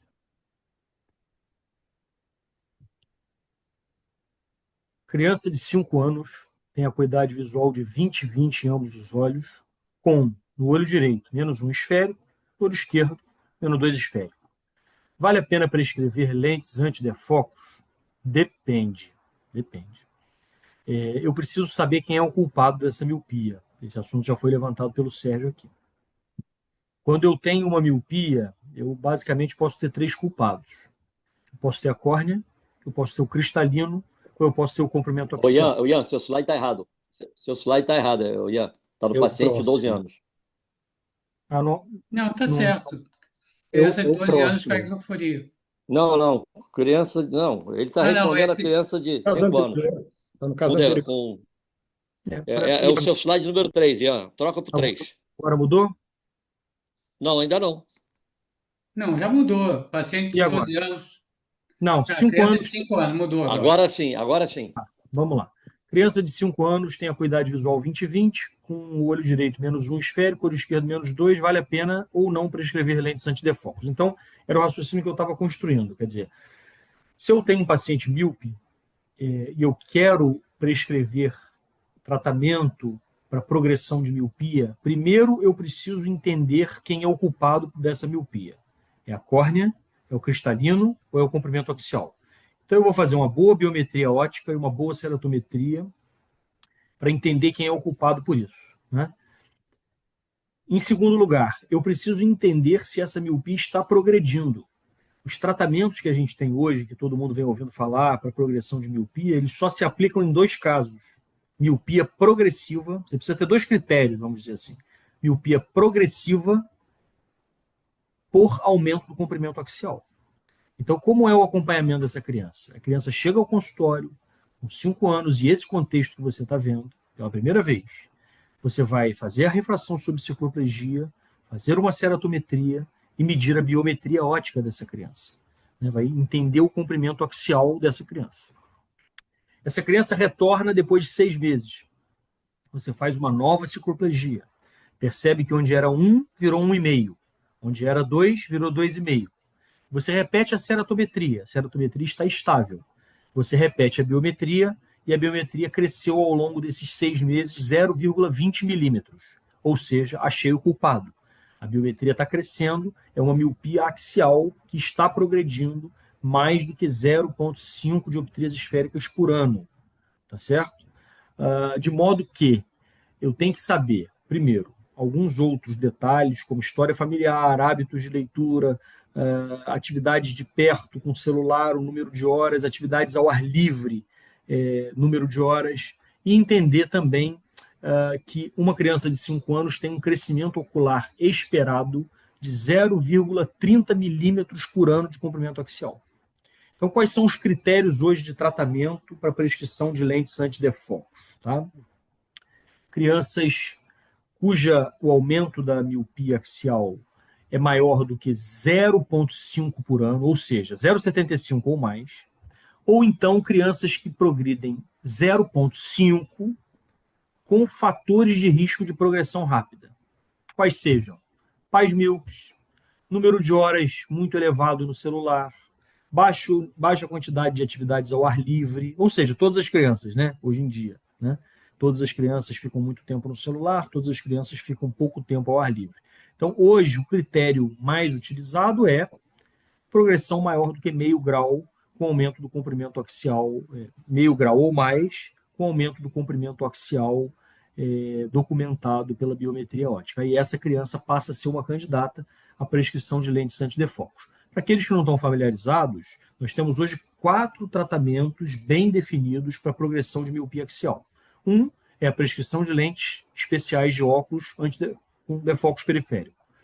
Número 2, lentes de contato com esse mesmo desenho com o design do defocus periférico. Número 3, atropina em baixas concentrações. 0,025, 0,05, às vezes um pouco mais, às vezes um pouco menos. E, por último, a ortoceratologia. Todos esses são tratamentos comprovados que reduzem a progressão do comprimento axial e reduzem a progressão do grau esférico, do equivalente esférico, ao longo do tempo. Então, nós temos esses 4 tratamentos possíveis para uma criança cuja progressão miópica está sendo documentada. Ian, posso acrescentar um quinto? Pode. A mudança de hábitos. Restringir telas e aumentar a atividade ao ar livre. Na verdade, esse é o zero, né? É o momento zero. Primeira orientação é reduzir o número de horas em telas e equipamentos digitais e até leitura, se for possível, mas principalmente, o que tem mais densidade científica é o aumento do número de horas de atividades ao ar livre. Isso tem vários estudos muito consistentes, comprovando que 2 ou mais horas de atividades ao ar livre ajudam muito na redução da progressão da miopia ou na conversão de um paciente baixo hipermétrope para miopia. Então, esse é realmente, como o professor Mário falou, é o ponto de start. Mesmo antes de comprovar que está progredindo, a gente já dá essas orientações. Uhum. Deixa eu colocar aqui porque eu coloquei essa pergunta. É porque, então, numa primeira consulta, né, nunca tem razão de você estar prescrevendo tratamento antidefoco, nem lente, nem nada. Você não sabe se está evoluindo, se não está, né? Você vai marcar dentro de 6 meses, tem evolução não só da miopia, mas tem evolução do comprimento axial, tudo bem, vamos tratar. Não tem aumento do comprimento axial, não tem por que tratar, né? Às vezes é outro componente que está sendo responsável, como o Ian falou, né? Quem é o responsável? Ian, o Emílio Suzuki perguntou o seguinte: no caso anterior, -1, -7, já também escreveria lente antidefoco? Ou dentro do mesmo Não. critério? Não, para o olho -7 é um olho amblíope, a gente não tem estudos sobre isso. Eu pensaria mais no olho -1. Quer dizer, no olho -1, se a gente comprovar documentar um aumento do comprimento axial nesse olho -1 e o grau estiver progredindo, a gente pode pensar em usar lente. Não que não possa no olho -7, mas a gente não tem estudos sobre isso. Até que ponto a alteração do defocus periférico pode, por exemplo, interferir no desfecho melhor da ambliopia. Quer dizer, não tem isso. A gente não tem esses estudos aí. Deixa eu passar aqui que tem uma pergunta que é assim: atividade ao ar livre, à noite, em ambiente que está iluminado artificialmente, Não. também adianta? Não, tem o sol. Atividade, exatamente. Então, Nos países orientais, eles já estão aumentando o tamanho das janelas das salas de aula, aumentando a obrigatoriedade de esportes ao ar livre. Você precisa dar luz solar. Não precisa. aulas ao ar livre, né? Pode ser um dia nublado, não tem problema. A quantidade de iluminação é suficiente. Pode ser um dia nublado, mas tem que ser de dia. Tá. A Vamos em frente, então. parede de algumas escolas, né, Ian? Oi? Abolindo até as paredes de algumas escolas. Sim, então abolindo paredes e tem até estudos agora que isso não está muito bem comprovado, mas eles desenham uma paisagem dentro da sala de aula e supostamente isso teria influência. É duro de engolir, né? Mas, enfim, certamente o aumento das janelas, diminuição de paredes, mais atividades ao ar livre, não é bom só para o olho, né? Eu acho que para a geração futura a gente vai ter mais benefícios se essas crianças brincarem mais, estiverem mais ao ar livre. Vamos lá, Marquinhos, vamos lá.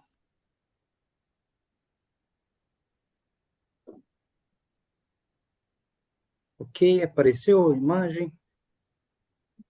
Sim. Paciente de 22 anos tem cefaleia ao fim do dia. Autorrefrator -2, usa -0,25 em ambos os olhos. No GRINS, fazendo a miopização +1, qual a sua conduta? Então, eu vi que tem muito residente, eu fiz um acompanhamento para a gente esclarecer e ajudar nisso aqui, tirar essas dúvidas, né? Ele usa um óculos para miopia de menos 0,25 com uma boa visão, ok? O autorrefrator dinâmico deu menos 2. A refração dinâmica, ou seja, no Greens, fazendo a miopização ou fogging, apareceu uma hipermetropia, também com boa visão. A refração estática. Eu acho que é importante fazer a refração estática para fechar esse diagnóstico, aí a gente vai chegar lá com uma ideia do que poderia ser. Pequenos comentários. O óculos para miopia, ou seja, exatamente como o Marcelo falou, a acuidade visual sem correção, sem esforço de 1, todo paciente que enxerga bem o 20/20 sem esforço, ele não pode ser míope, exatamente usando aquela regra do 0,25 dividido pela acuidade visual. Então, se a acuidade visual sem correção, sem esforço é 0,8, aí sim, ele poderia ser míope ou ter o espasmo. Com todo paciente que é míope, é importante fazer a acuidade visual antes, porque ela vai ajudar na gente a entender se aquela miopia ela bate com esta regra ou não.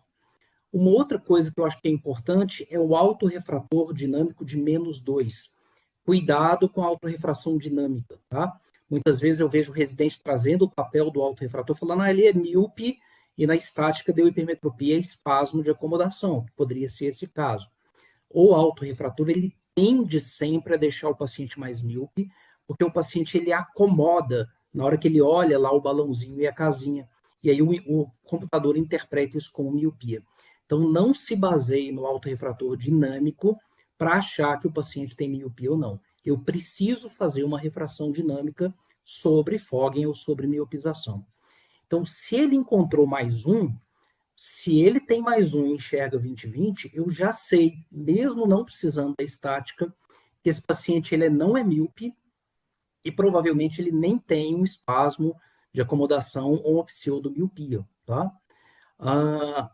E aí, o que eu faria? Eu faria a estática, porque aí eu teria certeza, por exemplo, se a estática deu mais um ou mais 1,5, é muito provável que esse seja o grau real dele, né? Então, nesse caso, eu acredito que esse paciente ele esteja usando óculos, tá? Os óculos errados, ele fez os óculos errados, porque eu teria que ter essa prescrição errada, talvez por um autorrefrator dinâmico. O optometrista hoje ele se baseia no autorrefrator dinâmico, ele não faz uso de colírios, então a gente vê muito grau errado. E como que seria, por exemplo, um espasmo de acomodação? Eu poderia pensar nesse caso, para que eu tenha o espasmo, eu preciso ter algumas coisas. Primeiro, a acuidade visual sem correção ela deve ser ruim, para longe, ou seja, o paciente está míope, com uma cefaleia contínua, e não uma cefaleia no fim do dia. Número 2, a minha refração dinâmica, ele precisa ser míope. Ele tem que ter uma miopia, aí sim. E ao cicloplegiar, ele se torna hipermétrope. Como não dá para ser míope e hipermétrope ao mesmo tempo, eu tenho um caso clássico de espasmo de acomodação, e aí eu não vou prescrever óculos, eu vou fazer o tratamento dessa maneira. Então, seria mais ou menos o meu raciocínio para esse caso. Uma pergunta que eu vou aproveitar que você está com a bola, que é o seguinte: qual é a diferença entre ultravioleta do espectro visível e o ultravioleta do Sol? É referente a uma pergunta anterior, mas Sim, esperei você. é só assim, a gente precisa diferenciar algumas coisas, né? Eu tenho a luz ultravioleta. A luz ultravioleta, ela é problemática, ela causa alterações no nosso olho, tem quantidades, absorção pelo cristalino. Mas, em teoria, a luz LED, ela não pode ter ultravioleta, em especial ultravioleta A e B e C especificamente. A luz do sol, ela tem. Então, isso é luz ultravioleta. A outra coisa é luz azul.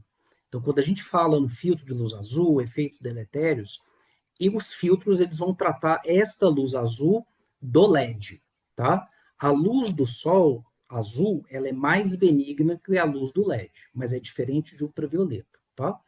E cuidado porque eu tenho a luz azul violeta e a luz azul turquesa. A que tem problema é a luz azul violeta. Então é um pouco confuso, mas o LED é que vai ter essa luz azul violeta em excesso que causaria esses problemas. Vou perguntar aqui, uma pergunta colocar, que é o seguinte: o paciente chega para você e fala o seguinte: doutor, eu queria um desses óculos que fica escuro quando está sol, porque eu dirijo muito de dia e o sol me incomoda muito. Qual a sua conduta? Ah, o Transitions, ele vai fazer, né, essas lentes fotossensíveis, que é o Transitions mais conhecido, ou as fotovoltaicas, que podem escurecer também, mas elas vão ajudar a escurecer. Só que elas precisam da luz ultravioleta para elas ficarem escuras. Então, eu tenho que tomar muito cuidado para perguntar para o paciente por que, que ele quer usar isso. Se for porque ele sai muito do ambiente, ele entra em ambiente, sai na rua, é uma boa opção. Porém, se ele quer dirigir, os vidros dos automóveis no Brasil, por lei, eles têm que ter proteção ultravioleta. Então, esses óculos dentro dos automóveis, eles não vão escurecer apropriadamente. O que, que é uma opção? É ele já usar um óculos que tem já um escurecimento natural e mais o escurecimento eventual do ultravioleta pode melhorar. Então, alguns tipos de lentes fotossensíveis ou fotocromáticas, elas já são mais escuras e existem alguns laboratórios que têm também lentes que escurecem um pouco dentro do carro pelo calor. Então, seria uma opção assim. Mas o paciente, às vezes, eu tenho um paciente que ele é caminhoneiro, ele põe os óculos para fora da janela, espera escurecer, põe de novo, demora uns 5, 6 minutos, clareia de novo, ele volta. Esse cara dirige com a mão só, né? Bom, Exato. obrigado, era Sérgio, para chamar a atenção dessa coisa de que o vidro do carro, o vidro dianteiro, é obrigatório ter proteção ultravioleta, mesmo ele sendo branco, e lembrar que o professor Milton Ruiz teve uma importante participação na aprovação dessa lei aqui no Brasil. Sérgio, quero fazer só um comentário sobre o 0,25. Posso Sim, fazer? agora, voltando, era isso. O oftalmologista não prescreve 0,25, a não ser que seja como efeito placebo ou para um real míope de 0,25, que é muito pouco comum, que precise dirigir à noite. Porque, assim, prescrever 0,25 acho que é querer vender óculos. Não tem razão para prescrever 0,25 para ninguém, em princípio. Você já prescreveu 0,25 para alguém, Sérgio? Não. Nesse caso, professor Mara, Os três já prescreveram 0,25 para alguém? Não, é muito típico do optometrista prescrever, porque ele quer fazer os óculos. Não é oftalmologista, né? Bom, não é vamos voltar oftalmologista. aqui. Então, Exatamente. assim, qual é a sua primeira, Mário, qual seria a sua primeira conduta nesse caso? Qual da cefaleia? Nesse caso agora, é isso. Receitaria mais meio, mais Eu mandaria. 0,75? A primeira coisa seria mostrar que ele enxerga 20/20 sem óculos e tentar tirar os óculos. Se ele não melhorasse da dor de cabeça, prescrever metade dessa refração aí, talvez. Talvez. Marcos, é isso? Não, o que eu faria? Eu faria um pouco diferente. Com 22 anos, ele está com uma amplitude de acomodação, aí, uma tolerância acomodativa em torno de 2,5. Esse paciente tolera um grau estático de 1, de 1,5, 2. Então, a princípio, teoricamente, ele não precisaria desse óculos para nada, a não ser que ele tenha uma queixa. Mas se ele reclama muito, é muito provável que esse 0,25 está incomodando ele. Acho que só dele parar de usar... Tiraria. Isso aí. Tiraria. A primeira coisa é parar de usar os óculos. Vai cair naquela questão que a gente estava discutindo. Será que isso aí ele vai reclamar um pouco? Mas, sem dúvida, com uma estática de mais 1, mais 1,5, mais 2, está dentro da tolerância. A primeira conduta é mandar ele parar de usar os óculos. Se não resolver, manda para ele voltar em 3, 4 meses, se ele não... Se ele voltar. Exato. Vamos passar, então, para o Marcelo, para a gente fechar a nossa última pergunta. Interessante, o Marquinhos falou um pouco, e a pergunta tinha alguma coisa sobre refração automática. Lembrar que o refrator automático é uma máquina e a gente tem que tomar muito cuidado no uso do refrator automático. Ele não resolve todos os nossos problemas e, em alguns casos, ele pode levar a alguns problemas se a gente não souber usar corretamente a máquina e se a gente não souber fazer uma retinoscopia bem feita. O retinoscópio não serve só para ver refração ou achar o ponto remoto do paciente, colocar o ponto remoto do paciente no retinoscópio. Ele também me fala se o paciente tem ceratocone, ele também me fala se ele tem, por exemplo, alguma opacidade vítrea, cristalina, alguma coisa assim. Então, a gente precisa saber usar as duas coisas bem. O Dr. Ricardo Uras, que é o nosso grande chefe de refração aqui da Unifesp, tem uma tese de doutorado dele comparando a refração que ele fazia com a refração refratório automático, que isso devia estar na cabeceira de todo oftalmologista, assim como o trabalho que o Ian publicou de cicloplegia em 2023. Aqui os brasileiros de oftalmologia, é julho, agosto de 2023.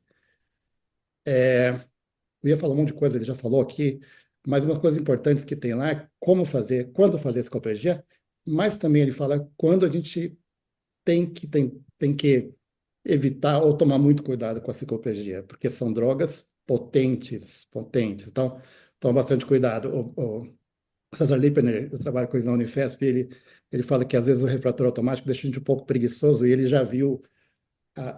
É muito comum até o colega pegar o papelzinho do refrator automático, copiar na receita, mas o César já viu receita com o papelzinho do refrator grampeado. Então é o cúmulo da preguiça. Bom, vamos para o último caso. Eu estou com um paciente de 35 anos, que usa tela o dia inteiro, que tem dificuldade para perto. Quando você vai fazer a medida de acuidade visual, ele tem uma boa visão para longe, mas ele tem J3. Na miopização, ele tem mais 1,25.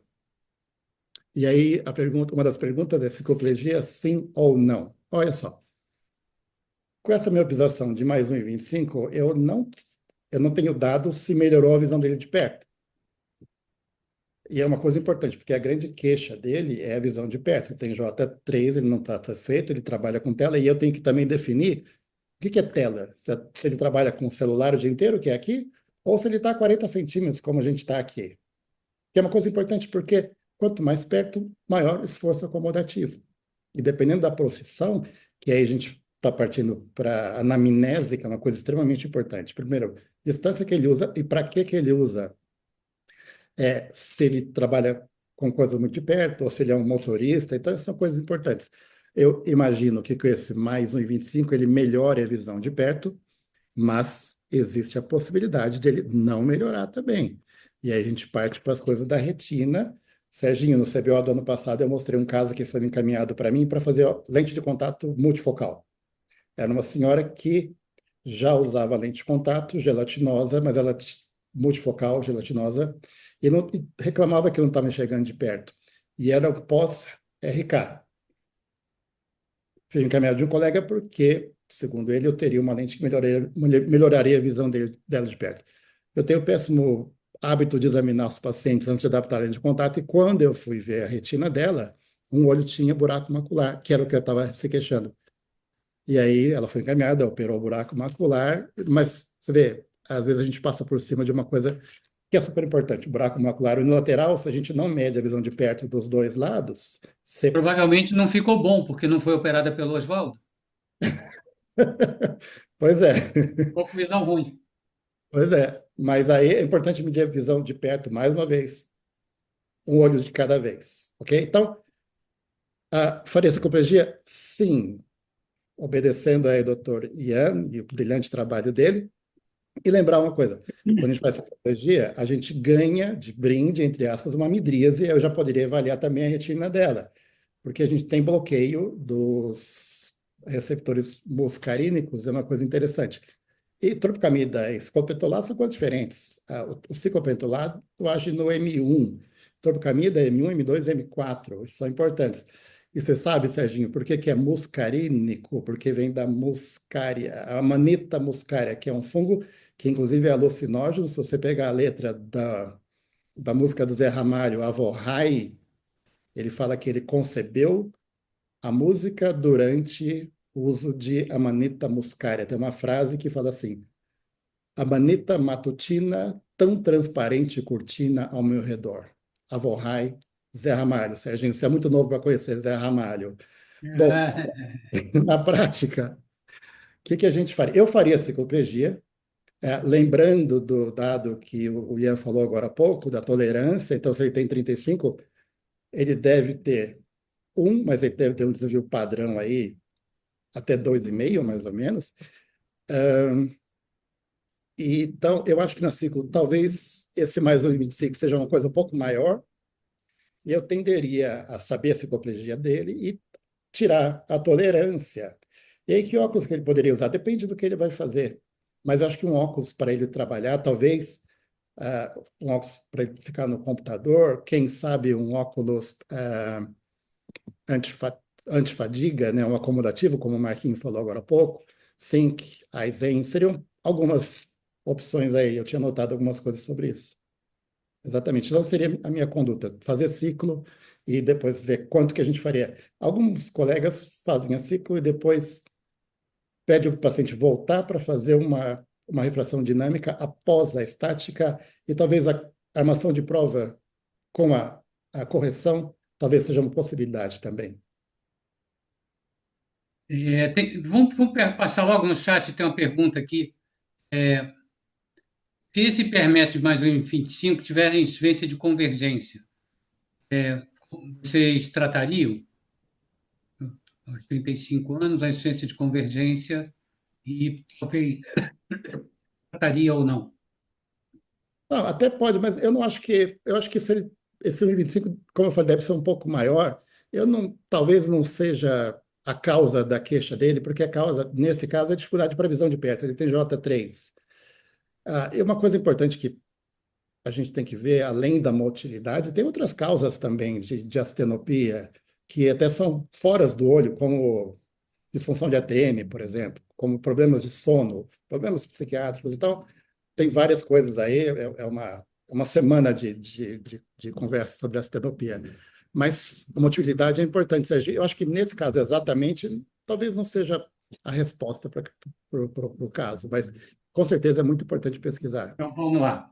A gente faz a cicloplegia dele e dá mais 1,75. E aí? Não vai dar mais do que isso também, né?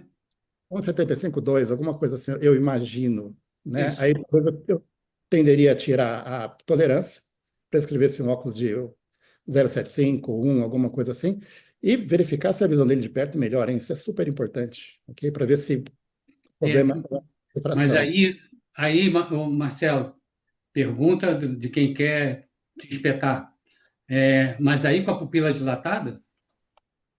Não, aí eu tenderia a conversar com o paciente para ver se ele pode voltar no outro dia, Ok. para conseguir colocar uma armação de prova, para ver se realmente a visão. Mas eu imagino, antes de cicloplegiar, essa miopização, ou mesmo uma refração dinâmica bem feita, já me daria a resposta se ele melhora a visão de perto. Porque de longe ele está bem. Eu imagino que colocando aí um e pouco, 0,75, a visão de perto dele já melhore bem. Ô, Sérgio, posso dar opinião, Sérgio? Mário? Eu faria o que o Marcelo falou, assim, eu vou voltar à minha armação de prova, se o paciente ficar satisfeito, nesse paciente eu não ia fazer cicloplegia, porque cicloplegia, depois de que o paciente vai para casa, é chato para chuchu. E não vai me acrescentar muito, eu acho, nesse caso aí, em termos de conduta, porque com cicloplegia ou sem cicloplegia, ele vai usar o que a prática mostrar. E a armação de prova, que o pessoal não usa muito, é uma coisa muito boa para a vida prática, principalmente na visão de perto. Eu usaria. Só quero acrescentar uma coisa que você falou do ciclopentolato. O ciclopentolato era usado pelos pivetes, pingar no nariz é alucinógeno. Então, por isso que ele hoje em dia é obrigado a ser em receita especial. Então, tem que tomar cuidado. Não pode ficar pingando muitas gotinhas de ciclopentolato, não, porque criança vê aranha, vê bicho. Isso é uma coisa que a gente via, né, Sérgio, antigamente. Isso. Até porque, na época que eu e Mário fizemos residência, a cicloplegia era feita com 3 gotas de ciclopentolato. 6, 3 para cada olho. Pois é. Então, de vez em quando tinha criança que tinha crise epileptiforme na sala de espera. Tinha febre. Uma gotinha e olhe lá, né? Uma gotinha e olhe lá. É isso aí, ó. Uma pergunta aqui: por que os colegas não falaram do teste verde-vermelho? Eu fiz hoje. Eu usei hoje. Naquela eu faço paciente. sempre também. Não falamos porque o teste verde-vermelho é usado para míope e testa, na verdade, a hipercorreção, né? E se falou muito de miopização, que é uma coisa que evita um pouco a hipercorreção, e se falou muito de cicloplegia, e que também evita a hipercorreção, mas, sobretudo no míope, fazer o teste verde-vermelho, no hipermétrope, na minha cabeça, funciona muito mal. Então, é isso. Naquele Vocês usam? 0,25, Vamos fazer uma enquete se eles naquele usam ou 0,20, não. certamente ele estaria vendo no verde, estaria bem Verde. corrigido, né? Sérgio, vamos fazer enquete com os três para ver se usam verde e vermelho? Sim, Usa. Marcelo usa. sim, senhor. Ian usa. Sim, E Oswaldo Marco usa? Vinícius Não. também? sim. Oswaldo, no oftalmoscópio não tem verde e vermelho, né, Oswaldo? Só tem o No verde e o indireto, azul. não, no indireto não dá. A É, gente tem não. verde e tem azul. Então, Ô, Sérgio, Sérgio, assim, nesse caso, ele foi colocado porque isso é muito comum, você encontrar no seu consultório esse paciente de 35 anos usando lente progressiva. Literalmente, esse paciente não precisa de lente progressiva, porque ele não é presbítero, né? Então, o que ele tem é Hipermetropia latente, né? ele tem uma hipermetropia latente. E isso é descoberto na miopização. Então, com 35 anos ou com 42, qual era o caso antigo, eu faço o exame com miopização. Ah, mas tem 42, não acomoda. Acomoda. A gente tem vários pacientes que começam a ter presbiopia com 44, 45, né? Eu trabalhei na medicina espanhola, 46, 47. Então, assim, com 35 anos, esse cara não tem presbiopia. Pode ter casos excepcional? Talvez, mas, em princípio, ele tem hipermetropia latente. Qual é a minha tendência? É receitar para ele o grau que ele passe a ver J1. Provavelmente, o que todo mundo meio que falou, era 75. Ou seja, mais 1,75 com discoplegia, que eu não faria, menos 1 dá 0,75. Provavelmente seria mais ou menos por aí que ele ficaria satisfeito, né? E dizer para ele assim, use os óculos no trabalho. O que você precisar ler fora do trabalho, cardápio, não sei o que e tal, essas leituras, não usa seus óculos, não. Usa só para trabalhar, para a hora do esforço visual. Porque isso manteria a acomodação dele funcionando. Então, esse é o conceito que normalmente eu uso. e lembrar que é possível e até às vezes é aconselhável fazer refração, cicloplegia em adultos. Tem um trabalho clássico do Edward Jackson, do cilindro de Jackson, em que ele cicloplegiou em 1930 mais de 4.500 pacientes. E numa das conclusões o adulto também pode e deve ser cicloplegiado. Serginho, eu tinha combinado com você só mostrar mais um slide sobre o curso. Isso, pode ser. Esse é um curso que eu tô fazendo, estou organizando aqui em Campinas, que vai ser online, mas também vai ter um evento presencial que chama Refração em Cartaz, o Marquinhos já está sabendo, porque o evento presencial vai ser numa sala de cinema. Então, esse é o Instagram, Refração em Cartaz. Então, eu tenho certeza que vai ser muito legal, porque nós estamos montando um negócio bastante interessante. E no cinema é uma coisa que vai ser muito impacto. Então, todos convidados. Obrigado. Obrigado, Serginho. Esse curso tem duração, é um dia só? Como é que... Serginho, nós vamos ter algumas aulas online, e já está lá no Instagram. E o dia do cinema vai ser um dia só. Quem não puder vir ao cinema, no cinema, as aulas do cinema serão gravadas também, mas o ideal é que venham para sentir. Presencial é uma outra coisa, né? Muito mais interessante. Mas às vezes eu sei que o colega não pode vir, mas quem puder vir a Campinas vai ser muito bem-vindo. Inclusive é, Sérgio, Mário, Ian, Marquinho, todo mundo. Vamos lá, Obrigado. então, encerrar. Acho que a gente pode passar a palavra para os nossos palestrantes, para que comentem alguma coisa, que digam algumas palavras. Bem, meus agradecimentos. Acho que foi um verdadeiro dia a dia. Os temas tratados aqui estão presentes no consultório de qualquer oftalmologista que se dedica à refração. Eu acho que todos, de uma forma ou de outra, se dedicam. Então, quero agradecer a SBO por mais essa oportunidade de estar aqui junto com todos vocês. Eu agradeço também ao Sérgio, ao Mário. Sem dúvida, é o dia a dia, é o que a gente vê toda semana, todo dia. Então, parabéns. Eu acho que amplia bem a discussão e é muito legal para os médicos já formados e para os residentes também. Obrigado novamente pelo convite.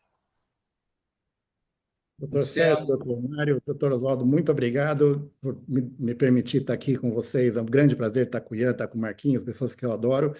E eu gosto muito das lives da SBO e gosto muito do congresso da SBO, que eu acho um congresso de altíssimo nível, e esse ano vai ser no Rio, que é uma cidade também que eu adoro, então estou muito ansioso para chegar à data. Então nos vemos lá, se Deus quiser.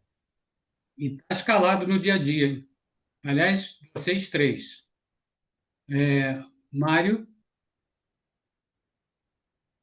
Bom, Sérgio, eu queria agradecer aos palestrantes, porque eu comecei falando que a refração ainda é a coisa mais importante para os pacientes em relação aos oftalmologistas. Os pacientes procuram a gente por doenças e tal, mas todos eles querem os óculos que melhorem a visão. No fundo é isso. Eles não querem, eles não acham que tem doença. Então essa é uma coisa. Mas ficou nítido aí na palestra dos três que dentro da refração a parte mais importante é a anamnese, que é a parte mais importante do exame médico. Então eu queria agradecer aos três de terem enfatizado isso. Quer dizer, a anamnese na refração é extremamente importante, né? Então, eu queria agradecer a eles por isso e parabenizar a plateia, porque foi de chegou a 140 pessoas, né, Sérgio? Chegou no início de ano. muitos, né? Nós estamos meio de férias, quase no carnaval. Ter 140 pessoas interessadas em refração é fenomenal. É sinal que os palestrantes trouxeram um público bem robusto. Isso aí. Bom, além de agradecer, né, dar um abraço bem fraterno, né, no Ian, no Marquinhos, que ele se intitula Marquinhos, essa intimidade agora pegou, Marquinhos, e no Marcelo.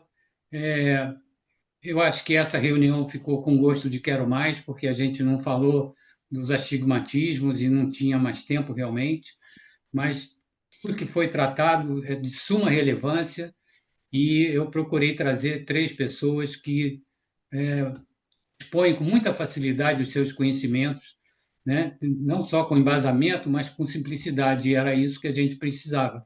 Muito obrigado, então, Ian, Marquinhos e ao Marcelo. E agora a palavra do presidente, né? Agora a palavra do presidente e o Suzuki que apareceu ali. Oi, Suzuki, tudo bem, Emílio?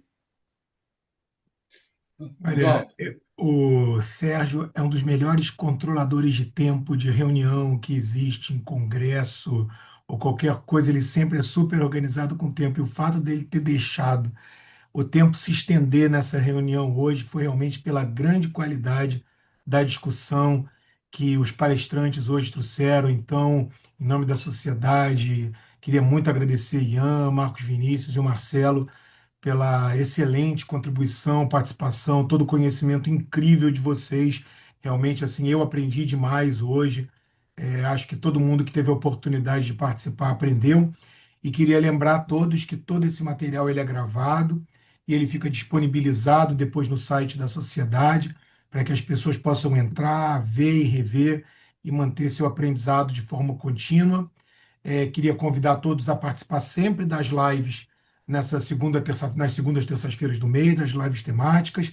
No final do mês, na última quinta-feira do mês, a gente tem sempre as lives dos serviços de residência, onde geralmente três ou quatro, às vezes até cinco serviços vêm para apresentar casos clínicos. É muito legal também. A gente tem a oportunidade de ver todo tipo de doença, todo tipo de raridade que os residentes trazem. E não podia deixar de agradecer sempre a dedicação do Mário Mota e do Sérgio Fernandes, que essa live só é possível por causa da dedicação e do conhecimento deles. E espero poder encontrar todos que estão aqui nesse ambiente online, presencialmente, não só para a gente aprender, mas também para a gente poder confraternizar no dia 2 a 4 de julho, no Congresso, lá no Windsor. Vai ser um privilégio poder ter todos vocês aqui no Rio. Boa noite Então, a boa noite a todos. todos. Dizer que a gente está 5 anos de dia a dia do consultório nas segundas terças-feiras de todo mês, né? E que a nossa próxima vai ser de doenças externas no dia 10 de março.